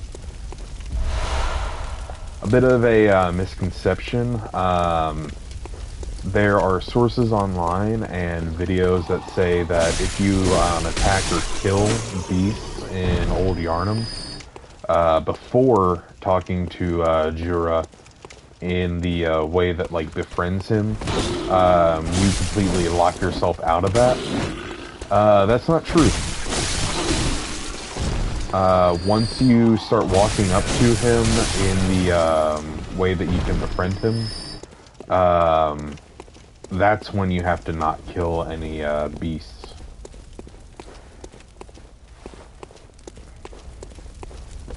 Because Jura, for whatever reason, is actually like friendly towards these guys that want to rip your head off.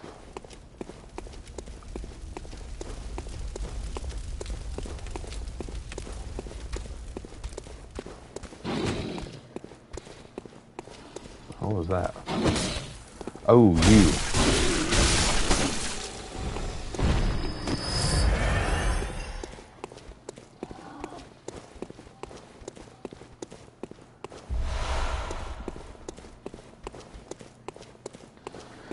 once I get the shortcut unlocked later on, I'll head back to the Hunter's Dream to level up and upgrade my weapon.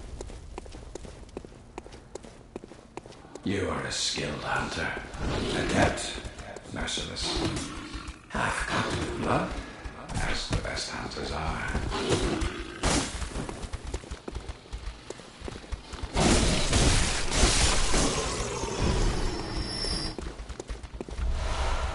And this is actually where I'm about to make a pretty big skip on where you're supposed to be going. Just because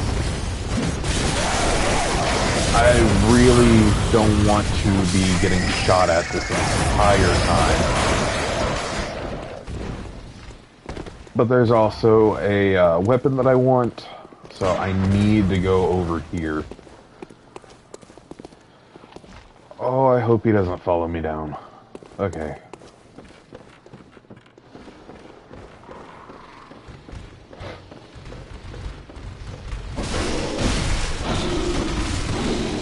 So right here are a bunch of those ashen beasts that we've been seeing around. These cloaked variants, however, they're extra annoying because they inflict slow poison whenever they attack. Slow poison and fast poison are two different status effects. And you would think that slow poison would be like, say, poison from a normal Dark Souls game, and that fast poison would be like, say, toxic. No, actually. Fast poison acts like bleed, where once it builds up enough, it just takes off a chunk of health. Frenzy. Except, Frenzy will always take off 70% of your health. It's not 70% of your remaining health, it's 70% of your max health.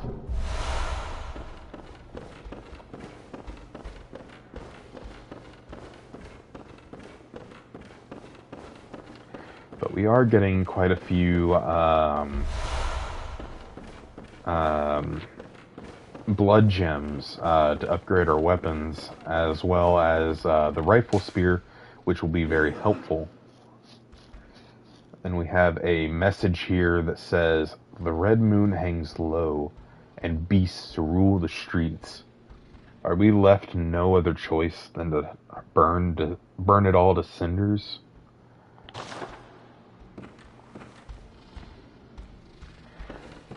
And it's a bit odd because that's like a normal message that you can read, but it's delivered by the messengers instead of by a normal note, like every other message is delivered.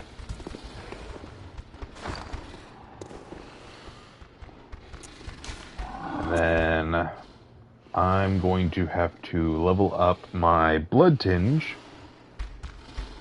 just so I can even use the rifle spear. But that will be replacing my threaded cane.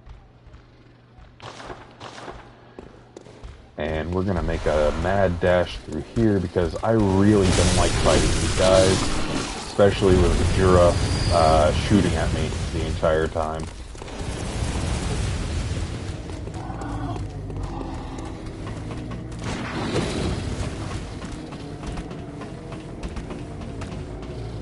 And then Jura also has a buddy right there, and I don't know what the fuck this Ashen Beast is doing.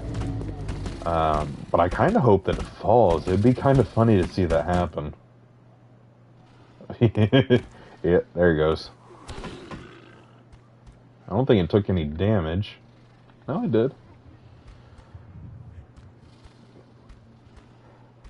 I didn't think that Ashen Beasts could climb ladders. I don't think I've ever seen them do that before.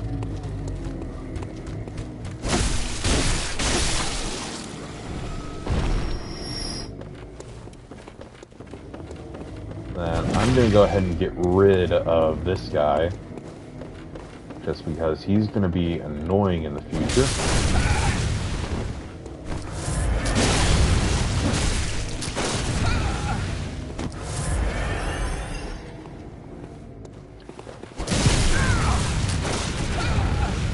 I'm not really good at parrying hunters. There we go. And the damage that you deal with, trying to think, visceral attacks on hunters isn't really that good, even. So it's actually kind of better to just, like, keep them, just keep on wailing on them, rather than try to farm visceral attacks up.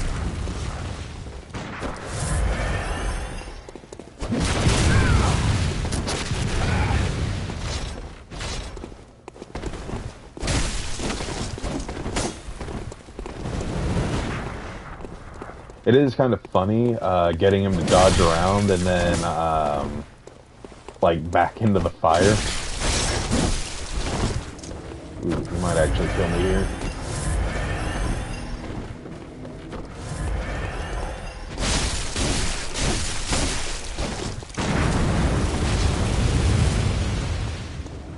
And then I have to fight him here because otherwise Jura is going to shoot at me from above.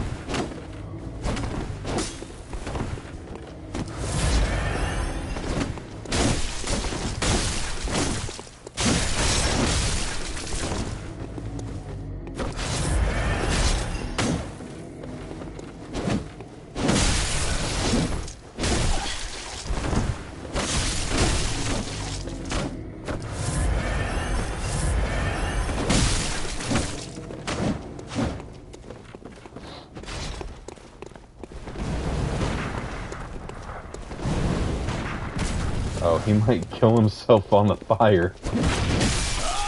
Oh, nope, there he goes.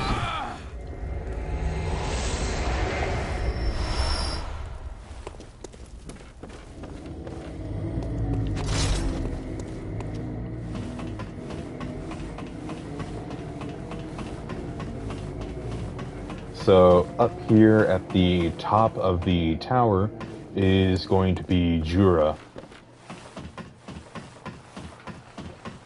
I like him, don't get me wrong, but he's really annoying in Old Yarnum at the very beginning. He's not going to attack me right here since I'm going to be on the ladder, but he's the one that yelled at me when I walked into town, and he's just been sitting up here on this Gatling gun shooting at me the entire time. And if I actually went through Old Yarnum the way that you're supposed to, I would be getting shot at a whole lot more. So we're going to ignore him for right now.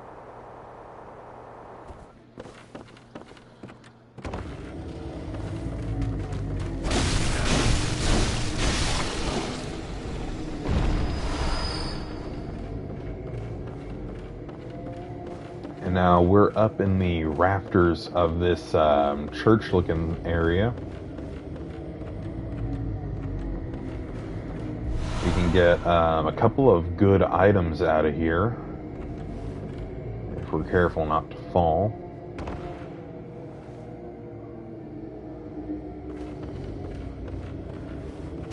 And it's actually a pretty cool area to be in and look around in. You can see that there's this massive beast that looks like it's been chained up and filleted. Like, you can see its loose skin, you know, like draped over its head. Very, very neat. Oop, missed it.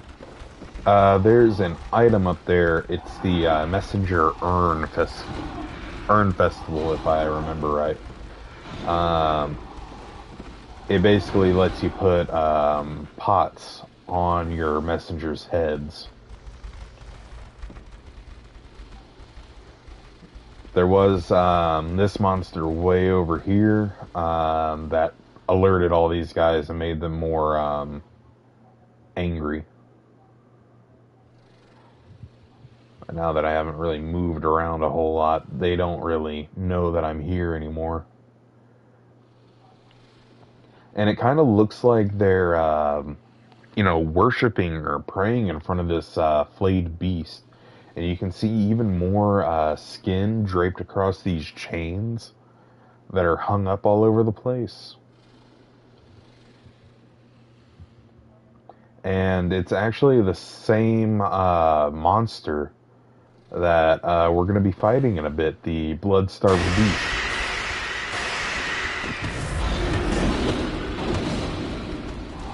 But I'm not going to deal with these guys. I'm going to run up and grab that. That was some ritual material. It was Ritual Blood 1. We're going to need that for going into the Chalice dungeons.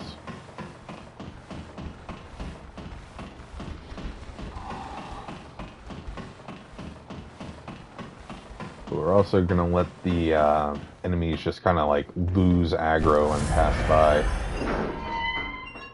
I'm really not looking to, fight them.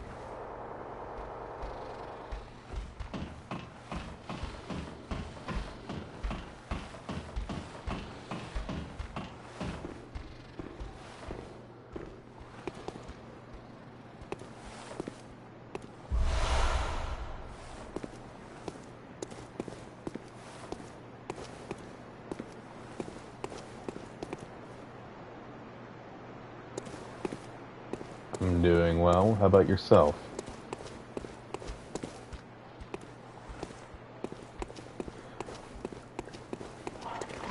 And now we have a bunch of carrying foes to fight as they are guarding items. Ooh.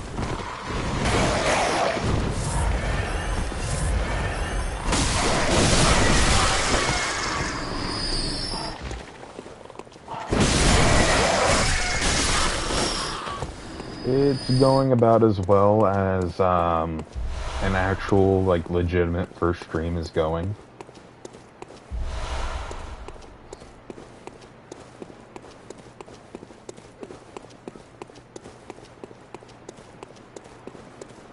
Mostly just doing this all to show my friend Bloodborne.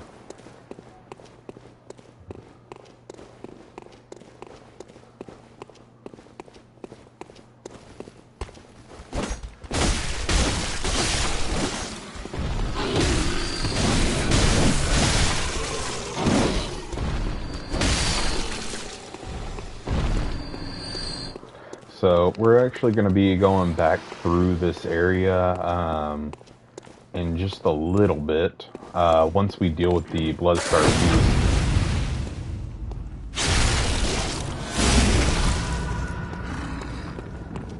There's going to be a boss that's on the other side of this door, and we'll be able to basically come up from this area down here and go back up to Jura, and because he won't see us enter Old Yarnum, he won't actually be hostile towards us, and then he should be befriendable.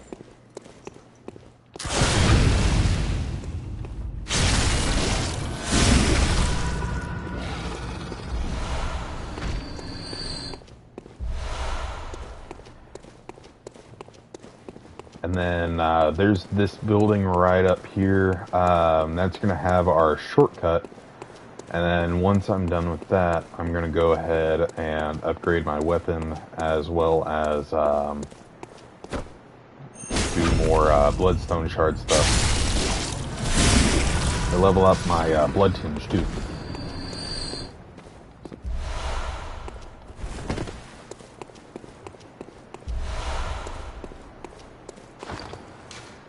Let's see. I got 26.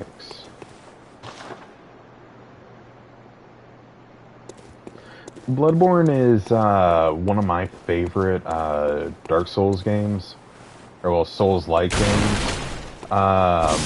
Mostly because it's what got me into the entire series in the first place.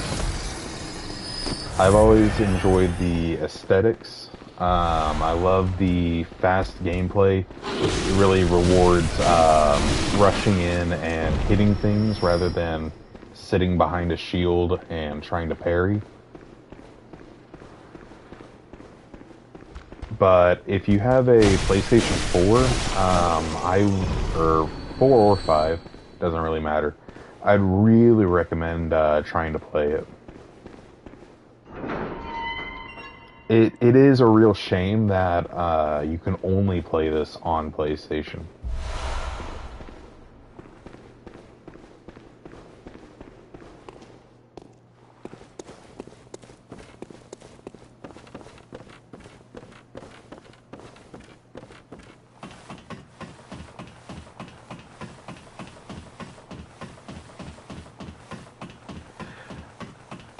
I would say that you would enjoy this game if you really like the Eldritch theming. Like, if you like eyes and tentacles all over the place, this is definitely a great game stylistically for that.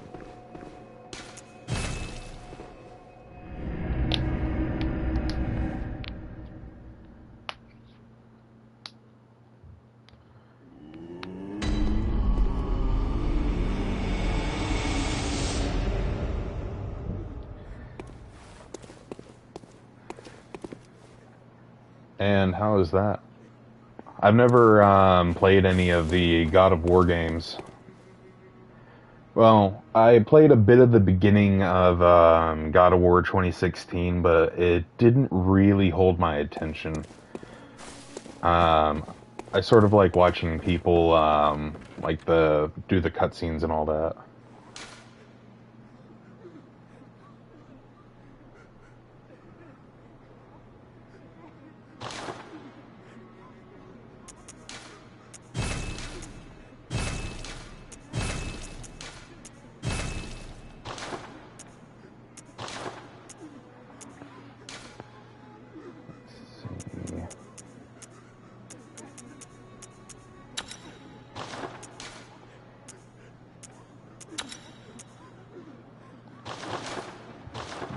Triangle blood gems.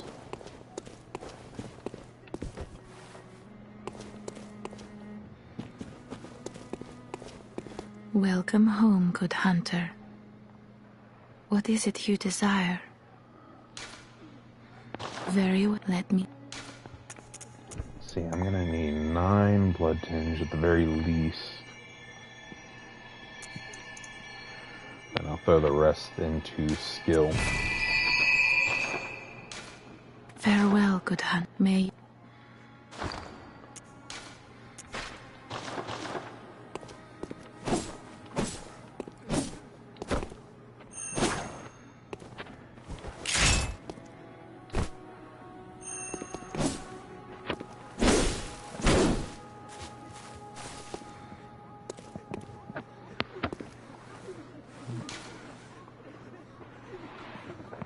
I don't mind. What's up?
No, I'm good. I don't really plan on getting into actually streaming for real.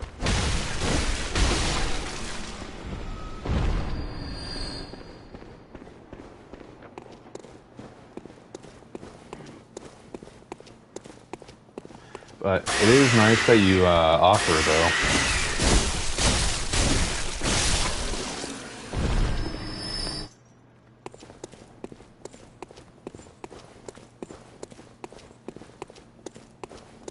That is the plan.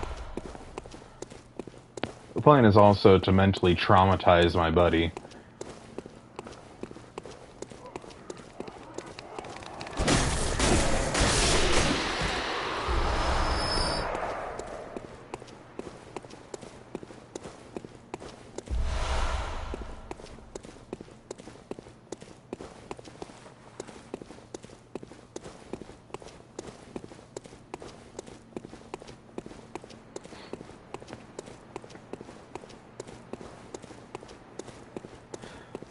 So, down here, now that we finally made it to the Bloodstarved Beast, I think I'll have just enough time to get rid of it. But we'll go ahead and throw on the Blood Vial, Antidote, some cocktails, and I need fire paper. And just for good measure, I will summon Alfred. Summoning in this game requires insight, which is kind of annoying, but you do get quite a bit.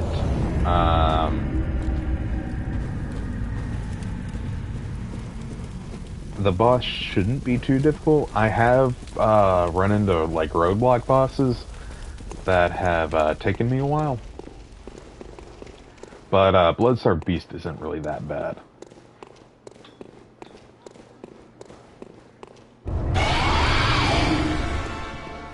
Because we can just throw a pungent blood cocktail and it will draw the Bloodstarved Beast over to it.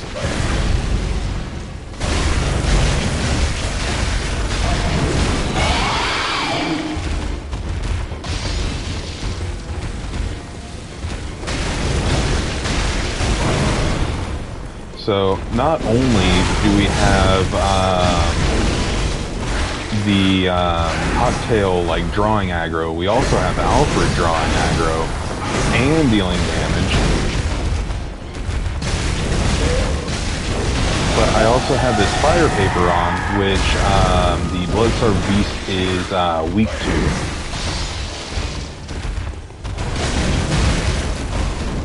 Oh, and the weapon is serrated, which Bloodstarved Beast is also weak to.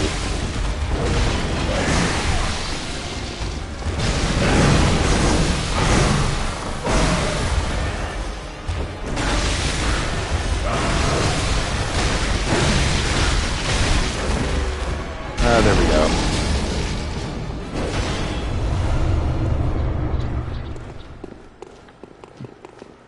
So now that we've beaten the Bloodstarved Beast, Alfred's gone, and we got the Central Fumeru Chalice.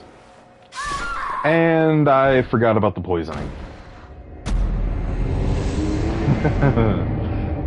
Oh boy. But I did activate that lantern, so I should respawn right there.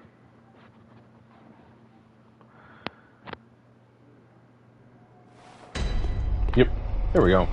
Also, right behind the altar here at the Church of the Good Chalice is a bunch of antidotes, which would have been really helpful right there.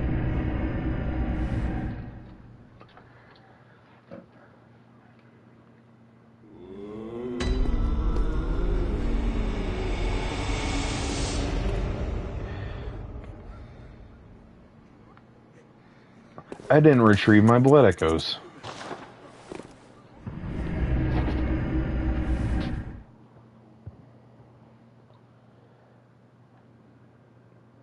That was a big whoopsie.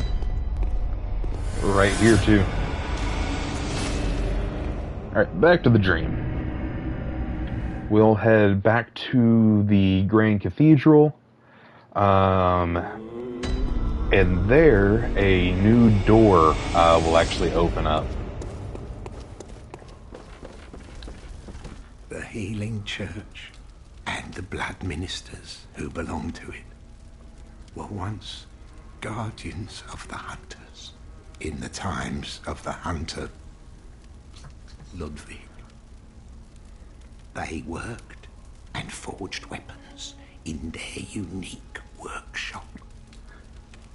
Today, most ministers don't recall the hunters, but they have much to offer you. And so, heed the message of your forebears. Ascend to Erden Chapel. Ascend from there.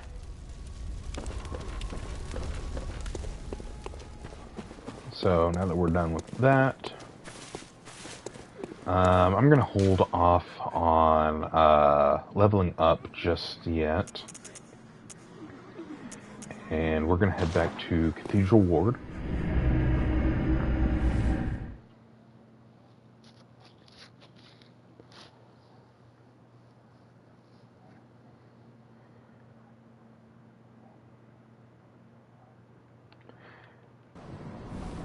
Now that the blood-starved beast is dealt with, inexplicably this doorway opens.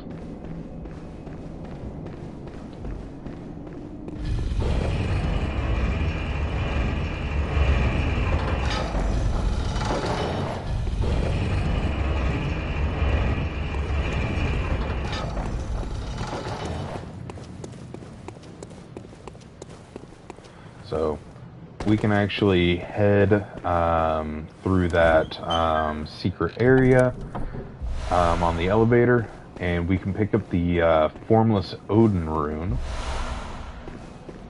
That, oh no, the in that church area, that was the bloody bandage headgear for the messengers. What I just got was the Urn Festival. My bad. Anyways, the Formless Odin rune, once we do get the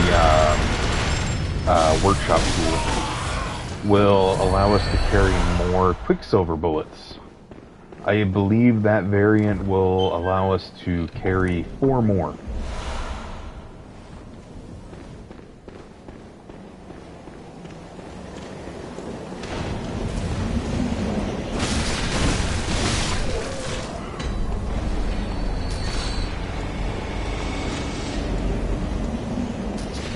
Here we have the Healing Church Workshop.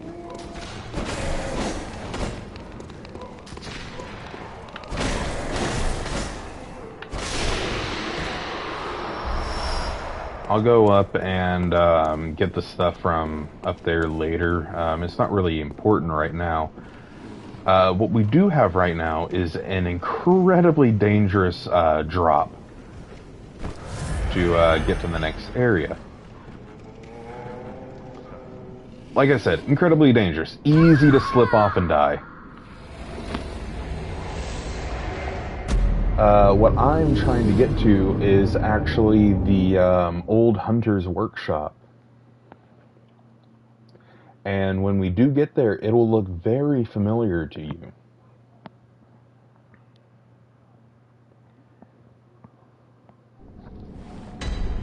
That is, of course, if I can avoid dying every 5 seconds.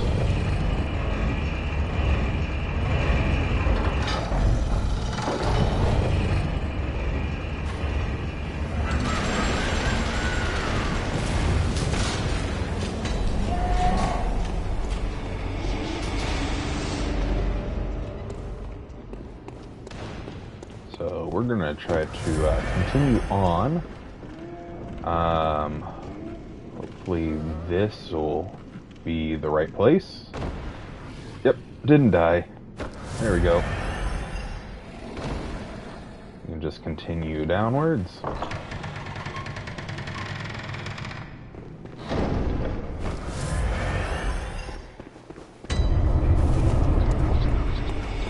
And we find the abandoned old workshop.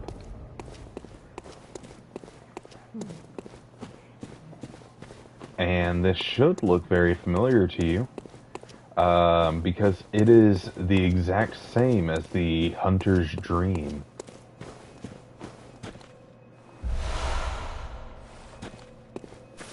We can pick up the Old Hunter Bone, 1/3 of an umbilical cord, as well as a small hair ornament.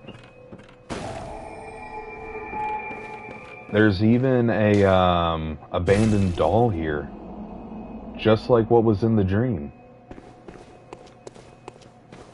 And still, speaking of dolls, doll clothes.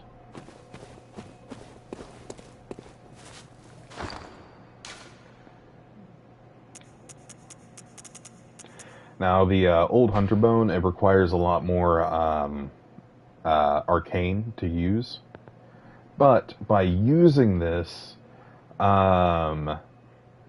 you can like extend the invincibility frames from dodging. It also increases the distance that you dodge, and in PvP, it causes players to unlock if they are locked onto you.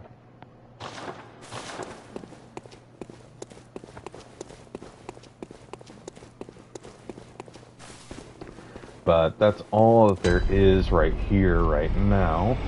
So we can just continue down. There's going to be a beast down here.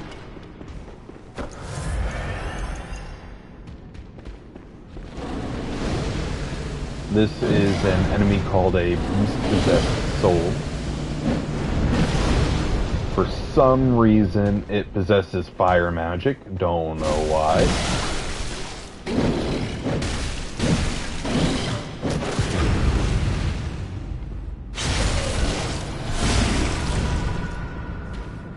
And something that I always seem to forget,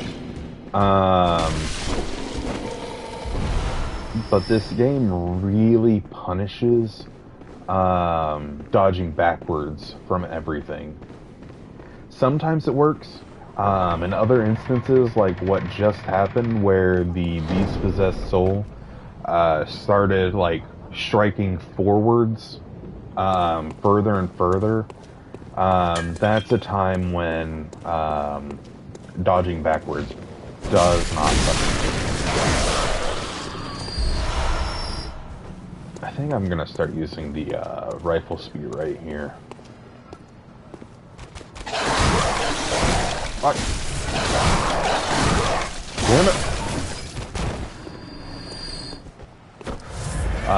This enemy right here is a frightening thing called a snatcher, or a kidnapper. Some people call them bagmen.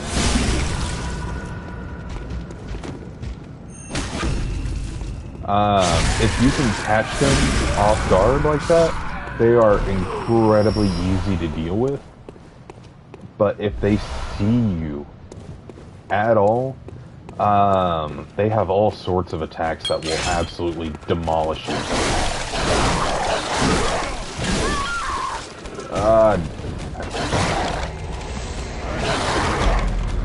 Oh, I got cocky. I got greedy.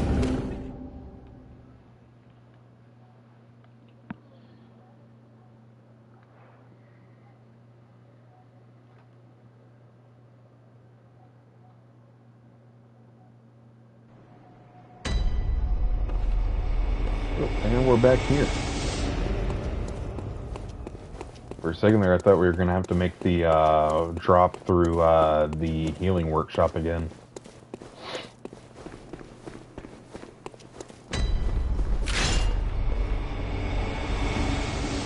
Whoa! That was a mistake. I can't believe I survived that mistake, but okay. So anyways, we're going to go back the way we came from. By the way, major reason why I'm using the weapons that I'm using They're very, very useful for the enemies that I'm fighting. A lot of the enemies are resistant to blunt damage, so weapons like the saw spear and the rifle spear that primarily only have thrusting damage are very useful because enemies just have less of a resistance to it.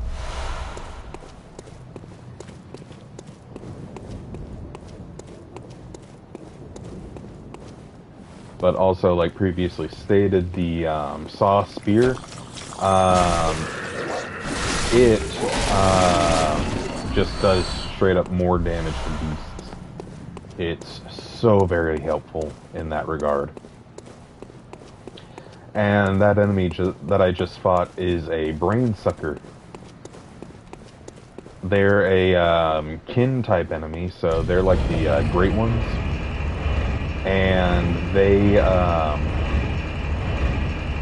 have several attacks that will like stop you where you are, just so the brain sucker can use their grab attack, which will lock you in place, deal quite a bit of damage, and they will actually consume some of the insight that you have.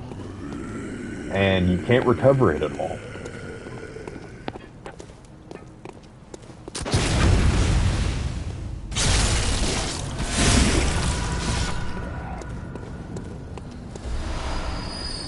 And this is the one shield in the game.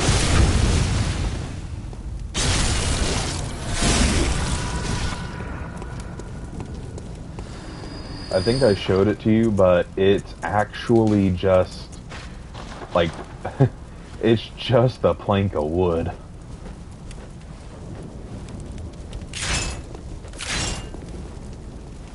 And it doesn't even really, like, defend a whole lot. Like, if I let him hit me, I'm not sure if that was just because it was an overhead attack. But, like, it really doesn't do a whole lot.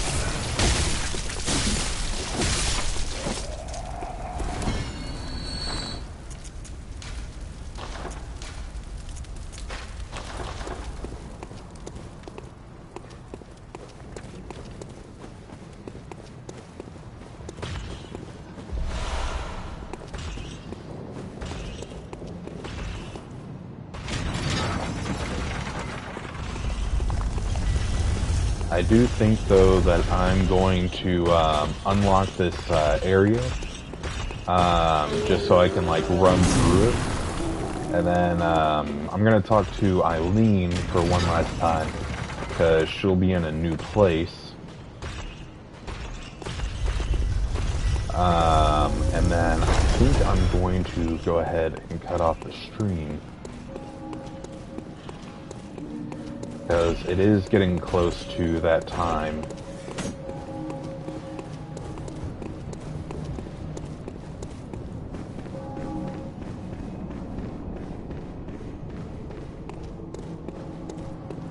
Oh, hello there. Perfect timing. I must warn you not to go near the tomb below Erden Chapel in the Cathedral Ward. Henrik, an old hunter, has gone mad. And he's my mark. Don't go near the tomb below Erden Chapel in the Cathedral Ward. I have business there first.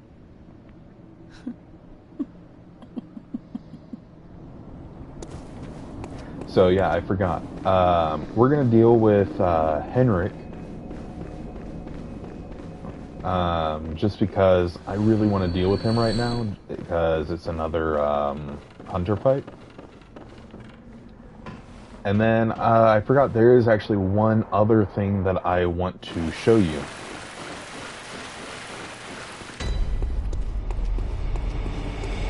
And that actually has to deal with the Snatchers.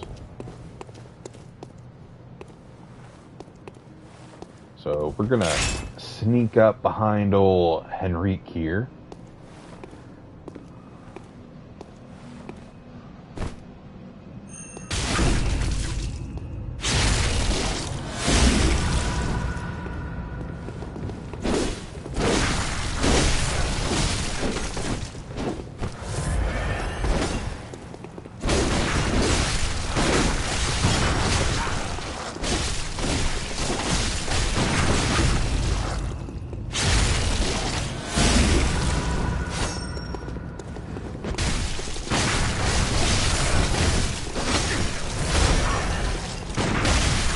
So Eileen can actually die here, just like I did. Fun fact. You can also accidentally hit Eileen, and it will aggro her. And then you can't complete the rest of her quest line.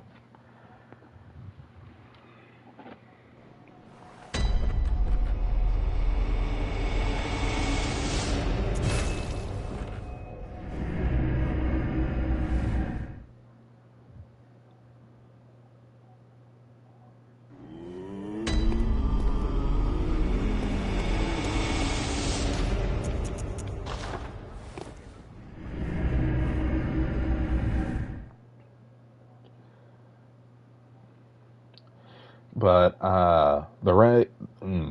the reason why Henrique has gone mad, so to speak, is because we killed Father Gascoigne.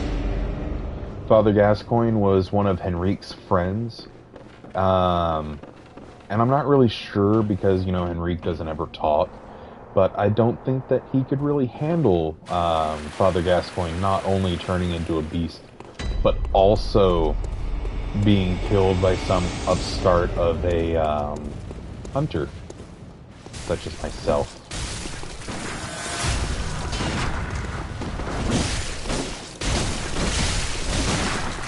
But he uses the Saw Cleaver and Hunter Pistol combo.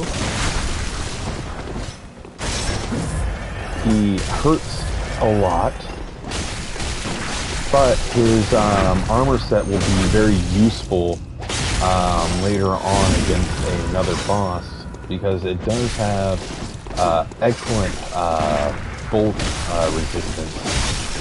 Bolt being the name of the electrical damage in the game.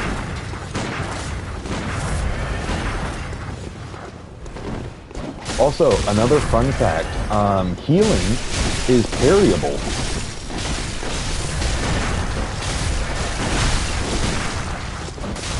I sincerely hope that it never comes up, but if you use a blood vial and someone shoots at you at the right time, you can be parried off of it.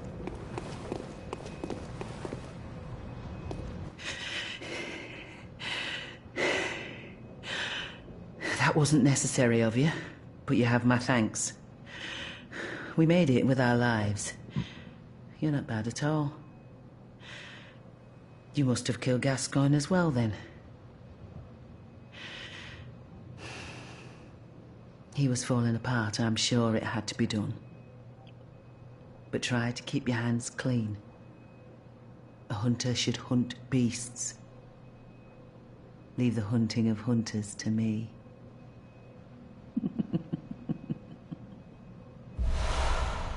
I really don't care for the Try little chuckle that she has right there. Leave the hunting. But she does say the thing. Hunting of hunters.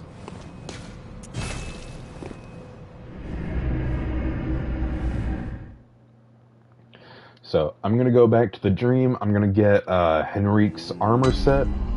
A lot of the bosses, as well as hunters that you fight throughout the game, their armor sets can be bought from the Insight Bath Messengers. So I didn't look at it earlier, but we could have bought Father Gascoigne's stuff earlier. I just didn't really feel like it. But from there, I'm going to get kidnapped.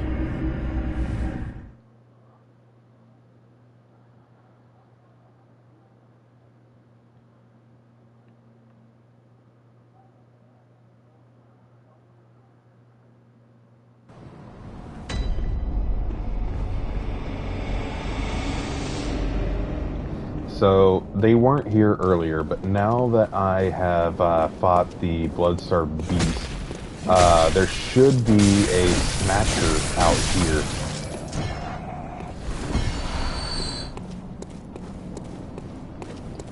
Yeah, right there. You see how he's walking all slow? That doesn't last for very long.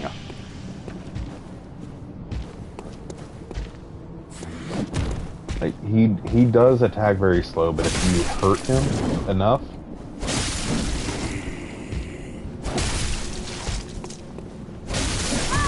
Oh, he also does a lot of damage. But he also goes Super Saiyan if you hurt him enough, just like that. Where he begins to attack very, very quickly.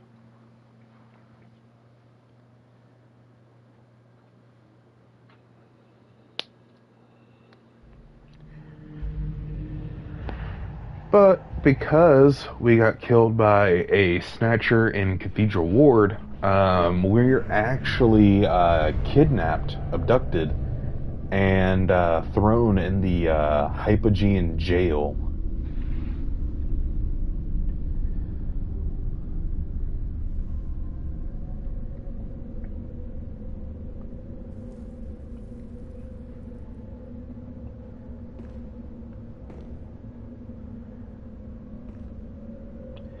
This is a new place called Yahar'gul, the Unseen Village. But that is where we're going to end the stream. And probably tomorrow, maybe the day afterwards, I don't know.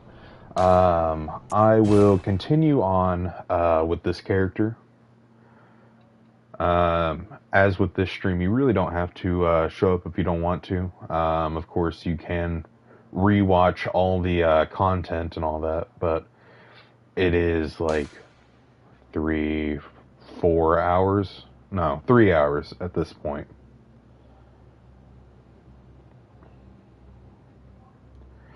But I hope you enjoyed. I definitely enjoyed. It was really nice not cheating this time and actually explaining the things that I'm doing.